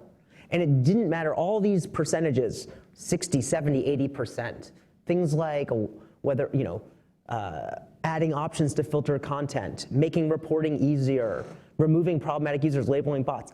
And we actually didn't see any difference, or very little difference, whether someone had been harassed or hadn't been harassed, whether someone was liberal or conservative. The majorities want action here. So this is a little bit of a scene setting, but now I want to have the conversation, right? So we are thrilled to have just a great set of panelists here who have been thinking about this, living this in various ways. And the whole purpose of this panel is, well, we talk a lot about the speakers of hate, right? The extremists, the haters, the spreader of misinformation. We don't actually talk that much about the targets and the vulnerable populations online. And when you flip that, some of the issues are the same, but some of the issues I think are different. So we have a handful of folks here. So Arusha Gordon is the co-interim director of the Stop Hate Project at the Lawyers Committee for Civil Rights Under Law. Next to her, Nora Benavides is the director of U.S. Free Expression at PEN America, a group that is working to help protect journalists. Next to her, we have Shahid Rahman, the executive director of American Muslim Institution. And finally, Francella Ochillo, the vice president of policy and general counsel at the National Hispanic Media Coalition. So I'm going to open it up here, which is, before we get into solutions and all the rest, what is the experience of vulnerable populations online? What do do these numbers feel crazy to you? What is the personal impact? What is the personal experience? What are the trends you're seeing? Nora, do you want to start maybe? As the you take it a little different, right? We didn't ask about journalists, but we know that there's a lot of targeting there. What are you seeing there? Well, first of all, it's great to be here. Thank you so much, Adam, and to ADL. PEN America is a membership organization that was founded almost 100 years ago at the intersection of literature and human rights. And we occupy this interesting space, I think, where I very well would have loved to have also, been able to talk about some of the issues from the previous panel, because I think there is this tension between free expression and what we know is happening online. But as a membership organization, one of the things that has happened over the last few years for PEN America is we've witnessed our own members, writers and journalists, coming to us with deep concern about the kinds of harassment that they are experiencing online. Anywhere from doxing to message bombing to non-consensual pornography to other kinds of abuse, hateful speech directed at them for any number of things. And what's interesting is that has gone up and up and up. And that inherent tension of what we know exists here, we somehow felt we could not ignore, though, that people are experiencing online harassment in very real ways. And so we also did our own survey, and a lot of it is what I think you have found as well. But part of what we wanted to examine was what the chilling effect was for writers and journalists who are members of PEN America, and what are they doing and what are they not doing based on the online harassment and abuse that they experience. One of the most significant statistics that we have found is that 67% of our PEN America members have reported severe online harassment. And severe is repeated and continuous. So it is not just one single instance. A lot of the statistics, I think, echo what Adam also laid out for you.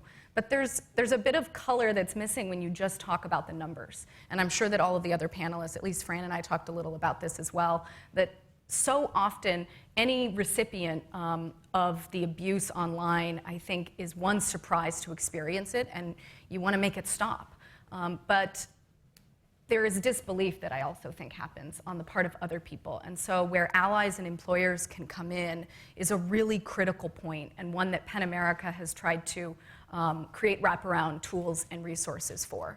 And so we created about a year ago an online harassment field manual to basically provide all of those tools and resources for anyone experiencing abuse online, and to be able to feel like they can respond in a meaningful way. Because absent that, I think that it is an extremely terrifying experience, one that can cripple you, can make, what we found is that almost 20%, or a fourth actually, of our members ceased all online and social media activity because of what happened to them. And these numbers are really jarring, especially where we then are compounded by the reality that so many vulnerable and minority voices experience online harassment at higher rates than their counterparts. I think that it was something we felt we needed to respond to. If I could add on to the point about the disbelief, one thing that I think is very important, and I'll tell you a little bit about my organization. I work for the National Hispanic Media Coalition, and we were working on hate speech before there was online.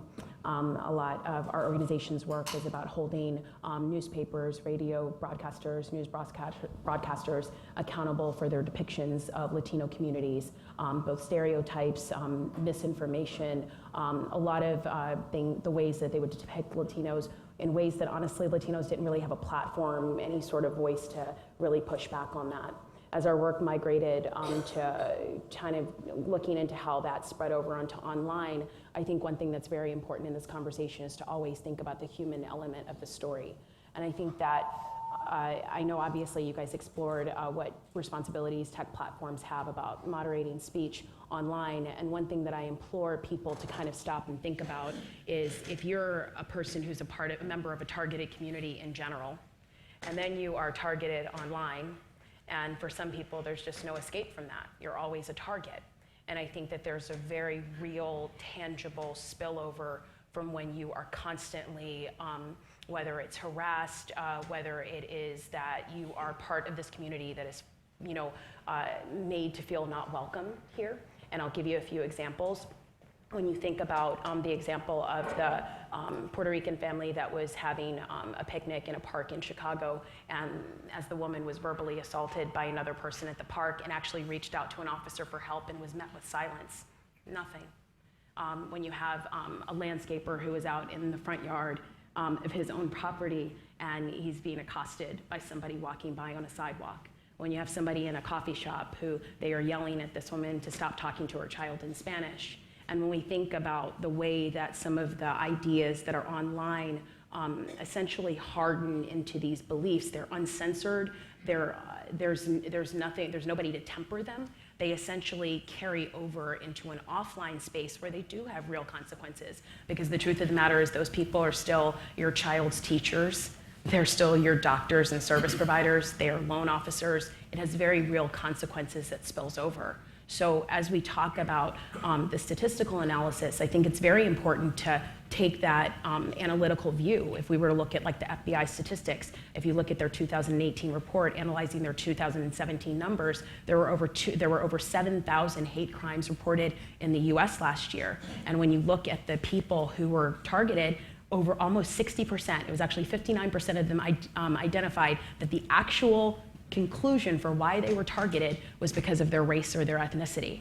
And so the thing is, this has very real consequences, because the truth is, we might be one of the millions of people who never have this as being an issue, but if you're part of that targeted group, it's an issue for you all the time. And the fact that we live in a digital society where a lot of the times there's just simply no escape from that, I think it's really important for us to understand, even if you are a part of the majority who doesn't deal with this as an everyday reality, the truth of the matter is people in the majority have to be upset about it as well to get movement. That's a great point. I'd love to bring you in to follow up on the point about law enforcement. I know that you have worked some on thinking about how targets can work with the legal system. What's their experience overall? Is there a one-size-fits-all sort of experience in dealing with online harassment and hate? Yeah, I think it's really important.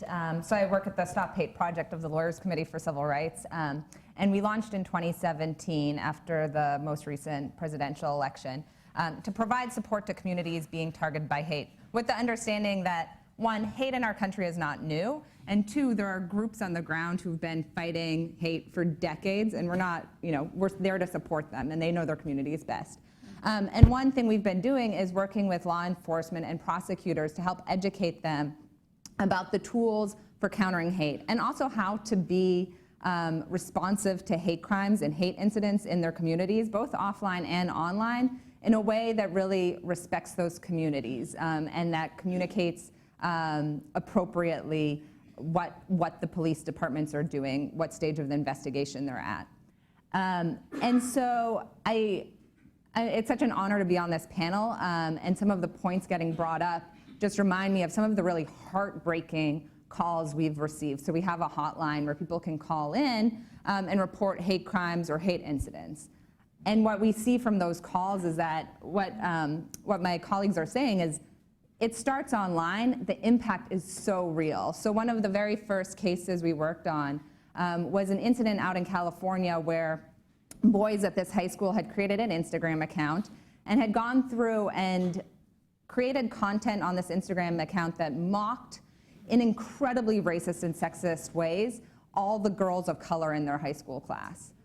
And so it was pictures comparing their classmates to gorillas. They had a picture with a noose drawn around the neck of their classmate, and then just laughing and LOLs and thumbs up.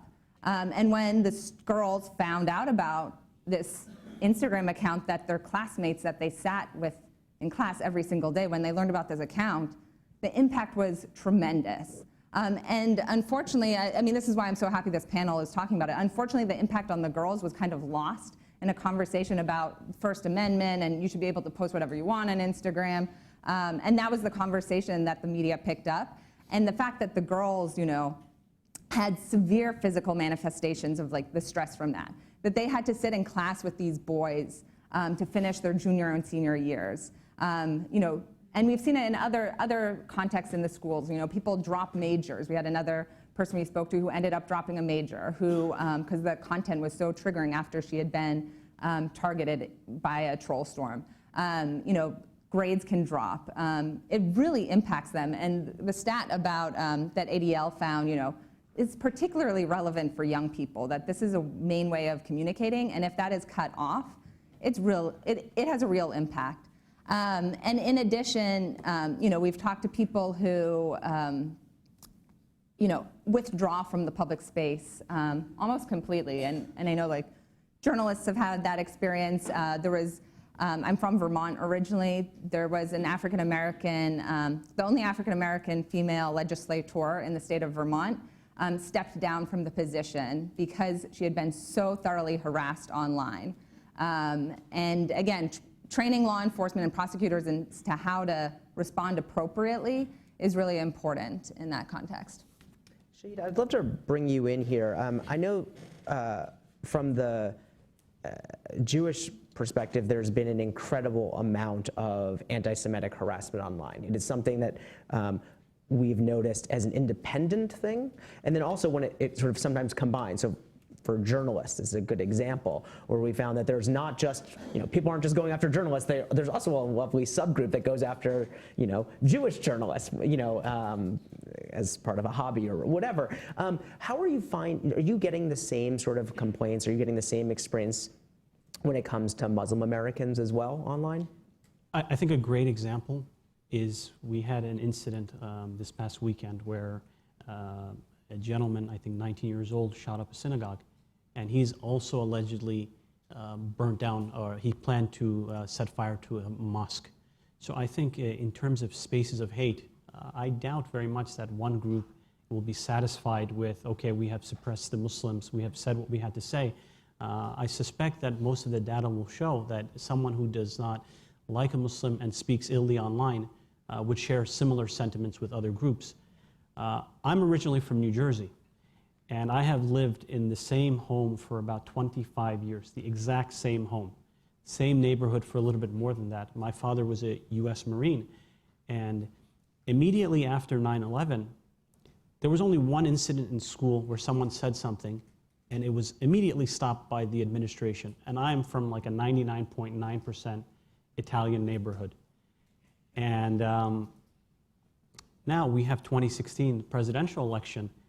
I have younger sisters, and they are seeing comments. Again, they are born and raised in New Jersey, and they're seeing comments online from our neighbors that, I mean, they have been our neighbors, and no one has ever said anything to us before. So I think to some extent there is this echo chamber, and people are a lot more comfortable saying things online that maybe they wouldn't have said otherwise. And especially within the Muslim community, I think women are much, much more vulnerable because oftentimes their hairs are covered and their religion is on their sleeve. So they're easy targets, unfortunately. I'd love to sort of move to how different players are supporting targets. And maybe let's start with the tech companies themselves, right? So how have the folks, you know, you all and the folks you work with and care about and vulnerable populations generally, how are the tech companies working for them when it comes to filtering options, when it comes to reporting of incidents, when it comes to responsiveness? I will step in here. I do think that, I'll say from my experience working with the tech companies, I actually feel like there are a lot of people who have a genuine good faith effort, like they want to make this better. They genuinely are thinking about what are we missing, how can we bring in more voices, what can we do better? I think there's a legit. I think that one thing that does concern me, however, there are some platforms where there isn't a full-throated denouncement of hate speech. So when you have people who genuinely want to get this right, however, there might be people at the very top who stop just shy of saying hate speech is not welcome, there's always going to be a gap where we can always do more, but I don't have the authorization to take that extra step. And where that comes in is to where you start getting into, obviously, content moderation issues that we won't discuss here, but I feel like as long as there's that little opening for certain speech is welcomed here, that makes people uncomfortable, that makes certain people targets, you're always going to have a problem, always. Others, I'd also tech like to defer companies. to maybe some of the experts. I think I was very fascinated by the fact that within the first 24 hours of the New Zealand attack, Facebook had taken down, I think, 300,000 shares of the live shooting, and since then, 1.2 million. What do you do? I mean, once something is out there, it's out there. Am I wrong? Yeah, I think, and that's one of the conversations that a lot of the coalitions have had, and I actually choose actually a lot of their credit. I do think that they did make an effort to get that down, and once it was spliced and repackaged, to get all of the copies down as well. I agree with that. I think one thing that concerns me is not necessarily the larger platforms. Maybe it's some of the smaller spaces, because I think that that's some of the most dangerous speech that happens. And I don't want to name certain platforms, but the truth is people are more willing to say ugly things in the comfort of their homes in anonymity. And the truth is that a lot of these chat rooms or other places online are completely they're not policed. We can't regulate what's going on there. And a lot of the times they're actually blueprints of the assaults and the attacks that happen in real life. So the truth is we need to really be thinking creatively about how do we address that issue, because the larger platforms, they have the resources and to the most extent the will to actually make it better. But for those smaller and maybe mid-sized places that really don't have any sort of regulations, then what do you do? Nora, you mentioned sort of some statistics on when journalists had been harassed, right? The bulk of them, how they respond, right? With some going offline entirely and adjusting. Is it an all or nothing choice for journalists, right? Or do you feel like there are sufficient sort of intermediate steps, right? I want to cite, but I don't want to get yelled slurs at more than 3 times a day. Or I want to sort of, if you think you might be a bot, I'd prefer you not be able to post, or I'd like to mute more broadly.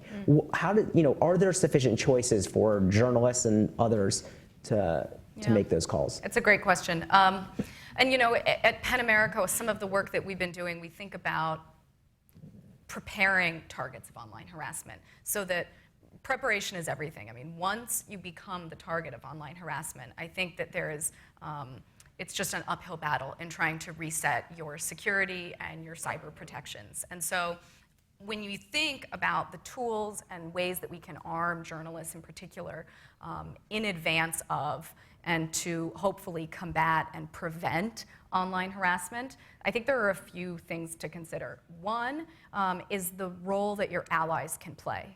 Cyber allies who are friends and colleagues of yours. They don't have to be family members necessarily, but one of the most interesting aspects of online harassment in comment threads, for example, is, and what we've seen from journalists, is that the very earliest comments in a thread from an article often can set the tone for the rest of the comments. And it's not that surprising from a psychological perspective that hateful language may very well attract more hateful language and engagement at that level. But we found the flip side as well, and that when there is constructive criticism, when there is support, when there's frankly just anything but hateful language expressed in the earliest of comments, it can help support then and avoid online harassment and language. And so what we recommend is that if let's say you have a controversial or you are even worried about the reaction that your article and your writing may prompt from an audience, try to engage cyber allies and the community of people that you have. And we often provide tools and other platforms recommended if you don't actually have a ready and available cyber ally community. But reach out to those people and say, listen, I'm about to publish something on X topic. I'm a little worried about the way it may be received. I'm just worried generally. Would you be willing to post something as a comment on my article? And those, it doesn't have to be praise, it doesn't have to be glowing or Nora, you're amazing, but just something to be able to set the tone for what comments look like. It's a really practical tool, and it's one of the easiest and earliest ways you can prepare in avoiding online harassment. In terms of the other aspect of what happens then if it actually strikes, I think that tech companies get a really bad rap for not combing through their data of the reports that they receive. And the truth is, I think there is some truth to that, but there is also, our position is that you should always be reporting incidents of online harassment and hateful language, because the more data there is, the more there is actually available to then hopefully use down the line. And so if you become the victim or target of online harassment, we always recommend you think about whether you want to block and mute the abuser. But once you do that, often the thread goes away. You can't actually see what is happening. And so there's this fine line of really making your own personal and complex threat assessment to determine what you want to do. And it really depends on your own experience. It depends on how often you're the victim and the target of different kinds of speech online. And I think it really depends on what your own personal threshold is. So many journalists say, I have a really thick skin. And that's great, but part of what we try to embed in our work here with PEN America's online harassment trainings is there is often a calculated and really personal way that you need to weigh how you proceed. And the number one question we get is, when and do I go to the police? And in preparation for answering that, I think it's really important that especially journalists are able to make the assessment themselves of what their next step should be. And we try to arm them with ways to document what is going on these platforms, even in the absence of what I think tech companies may not be doing an adequate job of. Arusha, what about people you've worked with, some of whom have become plaintiffs? Are there things how are the sort of tech companies in responding to them and the whole broader group? And then are there things you would love to see? Yeah, I think our work in terms of combating hate online kind of falls within our advocacy towards tech companies, which I know the previous panel talked a little bit about the Communications Decency Act and how difficult it is to use litigation as a tool against those companies. Not impossible, but that's another story. So we have litigation we've tried to go after the trolls directly themselves. So for instance, identifying, clarifying some of the misunderstandings of the First Amendment. So for the case I was describing earlier with these girls who were the targets of this Instagram account, and it became a conversation around the First Amendment. One thing that kind of frustrates me is people will say like, oh, the First Amendment, free speech, blah, blah, blah. Sometimes they'll say you can't shout fire in a crowded theater. Everyone remembers that from grade school.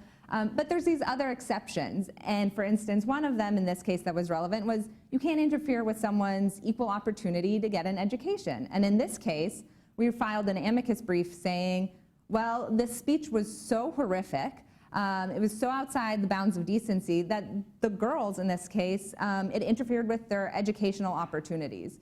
And so one thing we do is file amicus, or we've worked with some fantastic pro bono counsel to sue trolls directly when there is a legal claim. But we also hold various social media companies accountable. So we help educate them. So I know on the previous panel they mentioned Facebook's recent change in policy, where previously they distinguished between content that was white supremacist, and that was not allowed, but white nationalist content was allowed. And Lawyers Committee for Civil Rights, as well as numerous other groups, engaged in a campaign to really educate Facebook's staff about why white supremacy and white nationalism are actually the same thing, and the history of that, and of the history and context of the white nationalist movements.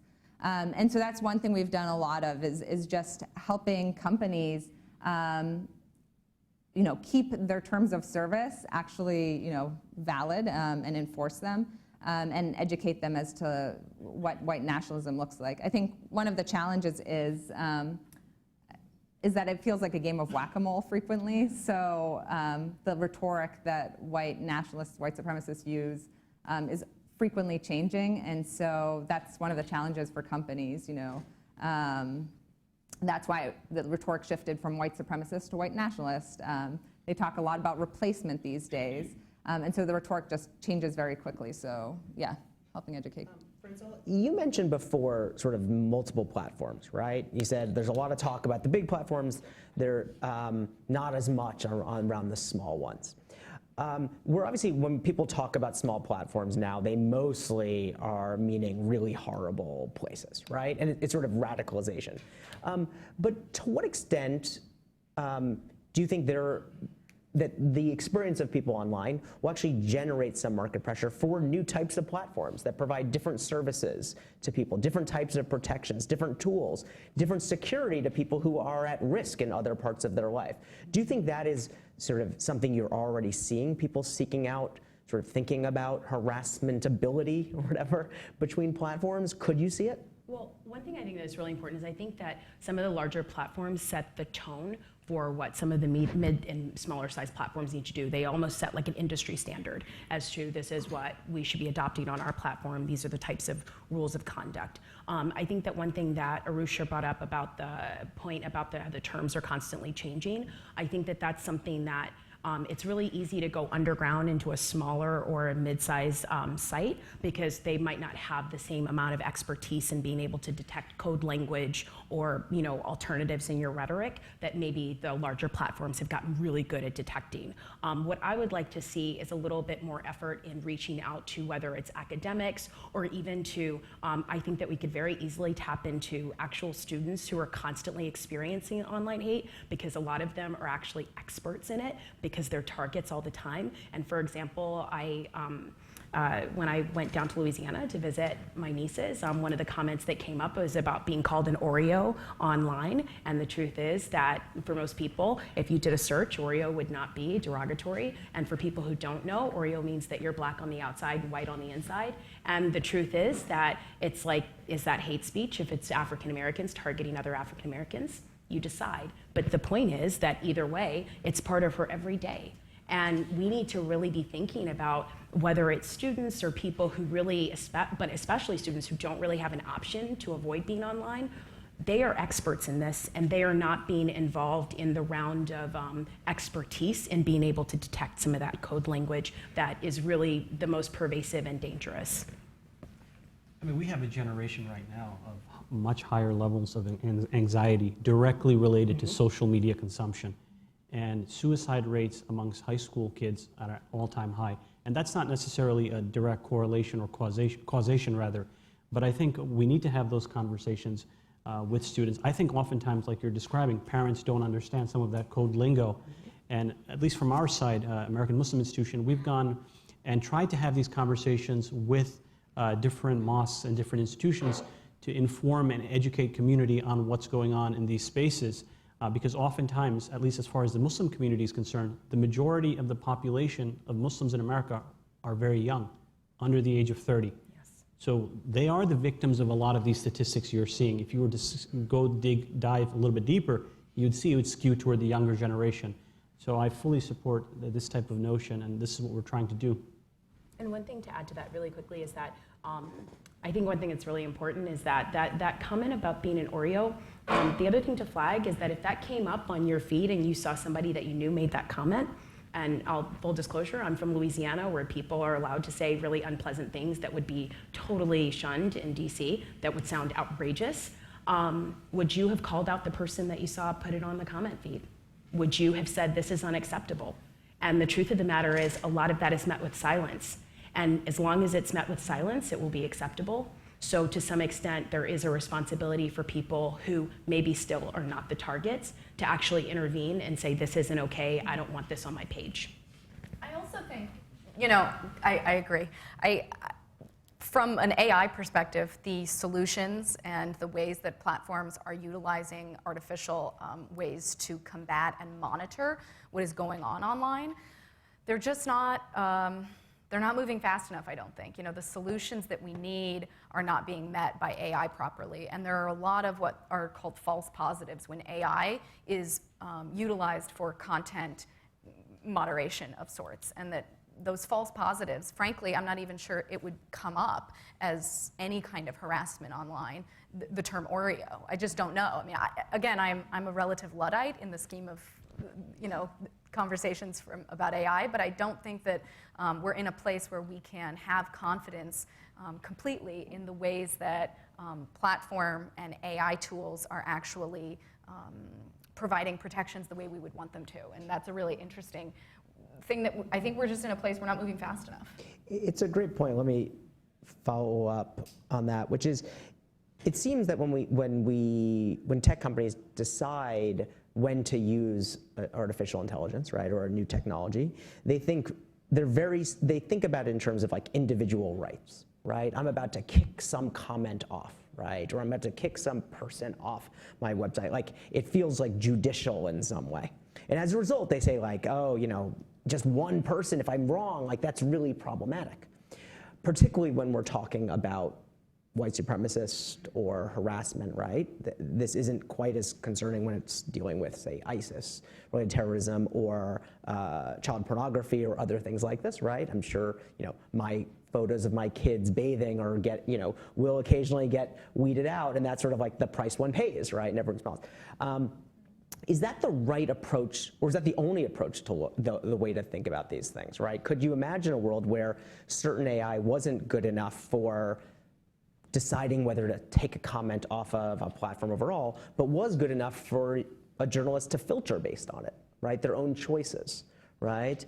So that that each individual could kind of customize a little bit more. We have that a little bit with like Google Safe Search and things like that. Are those the type of options that, you know, folks would want, not want? What do you think? I think that that's a good first step. I think that the truth is that we need to really think about what the internet's going to look like in 5 years, 10 years, 15 years, and that we are instilling the building blocks of that ecosystem right now. And so the truth is that as long as we do not have full-throated denouncements that certain things will be allowed on platforms, we're always going to find a way to like have them like in a certain part of the garden. It's kind of like, it's not welcome here in the general space, but there is a place where we'll go ahead and put you off to the side. So those filters help you take it off of your feed sometimes, but it won't necessarily eliminate those comments from the platform. So I think, yes, it's a step in the right direction, but it is hardly adequate for the internet that we want for tomorrow. I think the other issue is that it could cause people from highly targeted identities to kind of limit how big a space they take up in the public sphere. So I would worry about that, yeah. All right, let's do a Q&A. Why don't we sort of do 2 or 3 and then open it up. And if you don't ask questions, I'll just keep asking questions. Oh, someone is coming with the microphone. Ilhan Kagri from the Muslim Public Affairs Council. So you were talking about harassment, and I'm not quite sure I know what harassment is. I've responded to Twitter posts or whatever, and sometimes people will come back to me with something not just obnoxious in the sense of response, but just filthy, right? And so at that point, I changed my behavior. I just said, okay, don't engage, don't even touch this thing anymore. And it's actually made me, I'm a very courageous war person. I've lived through war zones, but it's really made me timid in terms of responding to certain controversial things. So, a one-off, not just nasty, but really filthy response, is that harassment, or is that something, does that fall into a different category? So I think there are 2 ways to look at it, right? One is from the subjective way, right? Like, did it matter to you, right? And did it change your behavior, right? That's one part of it. And there's also some things so that we can have some what's called a quote unquote objective way so that we can compare this over time and get a sense, right? And so the reason why in our survey we actually sort of had any harassment, which included things like name calling, maybe the stuff you talked about, but then also sort of looked at severe harassment, is that I think some people gravitate towards a more inclusive and some less inclusive. I don't think it makes one more important or less important than the other, as much as we sort of think about all of them together.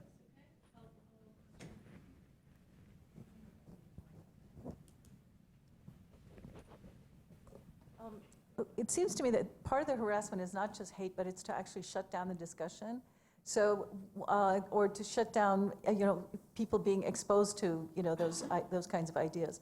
And so the one-offs may not, it may be a one-off individually, but what it really is actually a sort of a policy of just shutting down a whole group of people, which is what the bots do too. But, I think that's a separate way to also look at it. Like, yeah, it was an individual thing, but it's really meant to shut down a group. It's meant to, quiet an idea or those kinds of things, right? Great. Let's take one or two more questions and then open it up.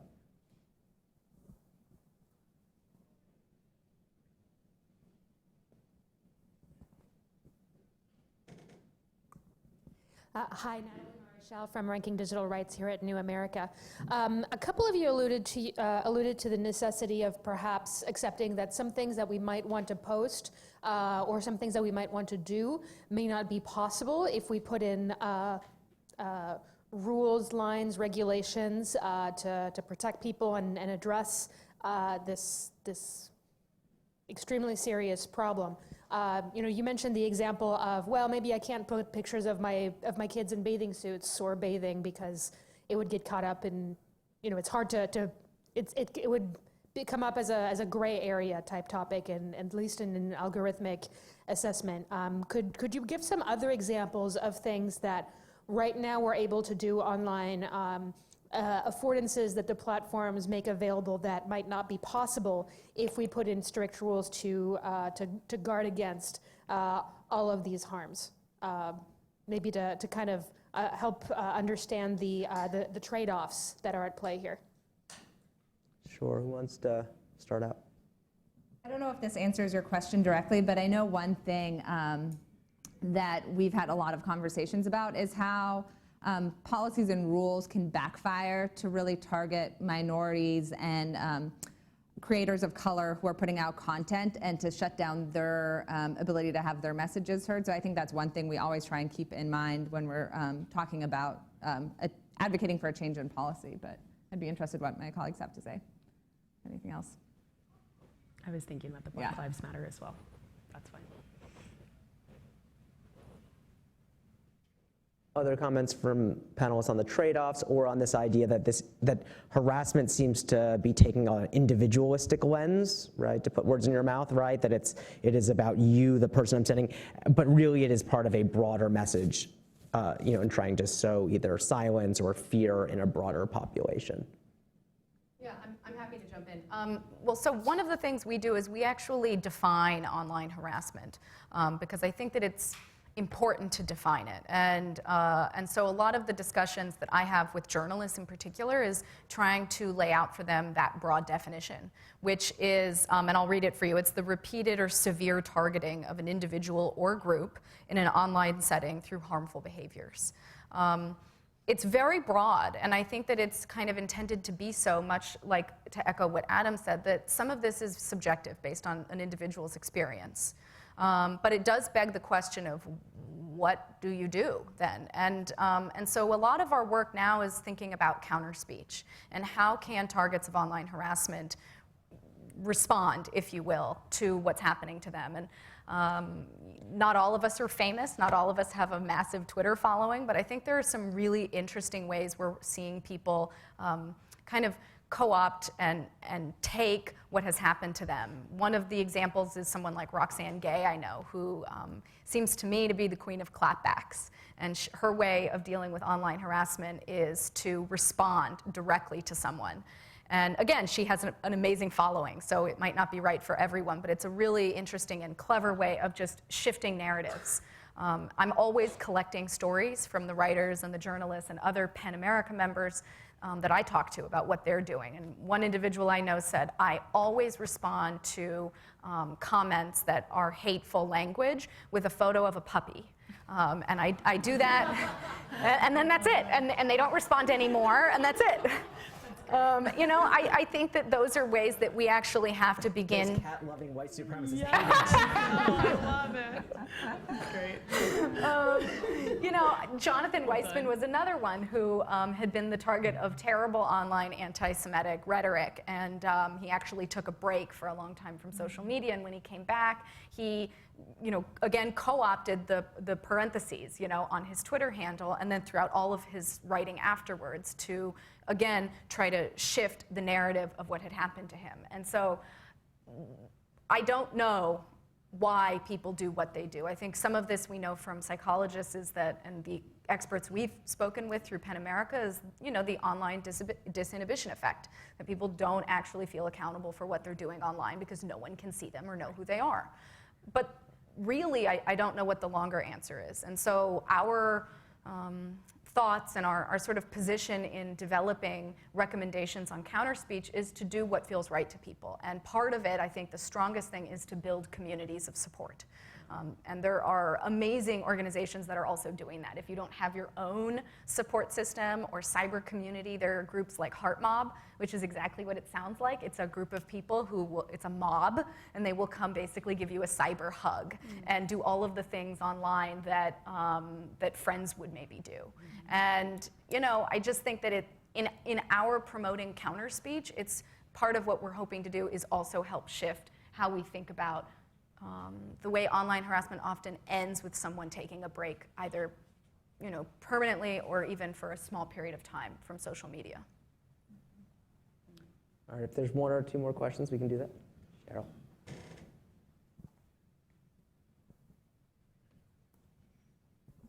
Hi, Cheryl Lianza with UCC. I know I was on the last panel, but since there wasn't a lot of hands, I decided to go ahead and I guess what I really wanted to do was lift up this conversation, because I know there was two threads, which is, you know, are there things that we're not going to be able to do online if we take this seriously, and the old First Amendment framework, which is, you know, well, you just fight bad speech with more speech. Like, that's supposed to be the solution. It has always been the solution in our analog world.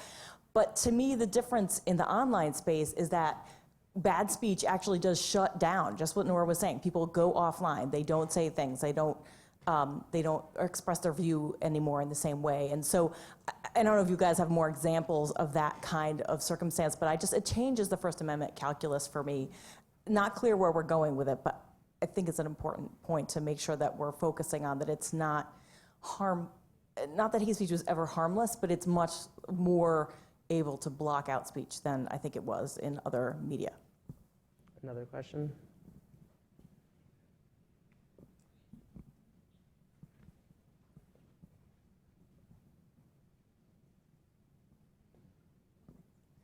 Hi, Sharon Bradford Franklin. I'm with the Open Technology Institute here at New America. I'm curious to hear more. I hadn't heard much before. Arusha was talking about some litigation strategies, and you said about interfering with someone's right to receive an equal educational opportunity. I think that was tagged back to the earlier story about the awful Instagram account. I'm just curious if you could talk a little bit more about who is actually getting sued and how much of this is going on. Yeah. And can I actually, while you answer that question, can you also talk a little bit about what it takes to be a plaintiff in this? Because I think it's important for us not to think that litigation is an easy thing to do. That is very true. Yeah, seriously. And just to pick up on that, one thing is it's really hard for us to find people who want to serve as plaintiffs. If we can even find the legal claim that we think will meet like the basic standard for going to a court. But as Nora and my colleagues I'm sure know, like every time we talk to someone, we as their attorneys have to say like, this is what you're opening yourself up to if you decide to go down this route. Even if it's not like, I do voting rights as well, like even if it's just being a plaintiff in a totally different case, it stinks. It can take years. You have to like retell the same story over and over again, and sometimes that can be traumatic. And but in terms of the legal claims and the types of plaintiffs we and other organizations have seen, so right now, for instance, there's 3 lawsuits against Andrew Anglin, who's the publisher and creator of the Daily Stormer, which is one of the most prolific neo-Nazi sites. So there's 3 lawsuits against him. One of them is ours, one is by the Southern Poverty Law Center, and one is by Muslim advocates. And each of those cases is kind of at different stages. But they kind of, the cases we see have various claims. So for instance, in the Southern Poverty Law Center case, they have like a defamation claim. So that's very common in this type of like online trolling. There's also invasion of privacy claims. There's bullying and stalking claims. So the earlier question about what is harassment, I was thinking about it a little bit in a legal way. So stalking, for instance, each state might have a different take on what that constitutes. So we'll spend a lot of time like counting, like how many times did this online troll send that person a message? Does it meet a court standard for stalking? And we also have Human Rights Act claims if a state has a good Human Rights Act. So it's really about being creative and finding legal claims that might work. And then also finding plaintiffs who are willing to come forward and put themselves out there. It takes a lot of courage, and I mean, it's really an honor to work with the people who have had this experience and are willing to continue in the public sphere, essentially, to try and get the law to change and to try and get some accountability. So in our case currently, we've sued Andrew Anglin, and we've also sued some of the individual people who engaged in the troll storm. So yeah, we were able to reach a settlement with one of those defendants who was formerly a white supremacist and troll. So that was a really groundbreaking moment for us. But yeah, it's tough work. I think it's a great one to end on, right? Which is that it shows that there's some optimism, right? You can get stuff done. It's going to be hard, and it's going to involve lots of sacrifice. And so I'm thrilled that you all are doing this, and thank you so much for joining the panel. So if everyone can give them a warm applause.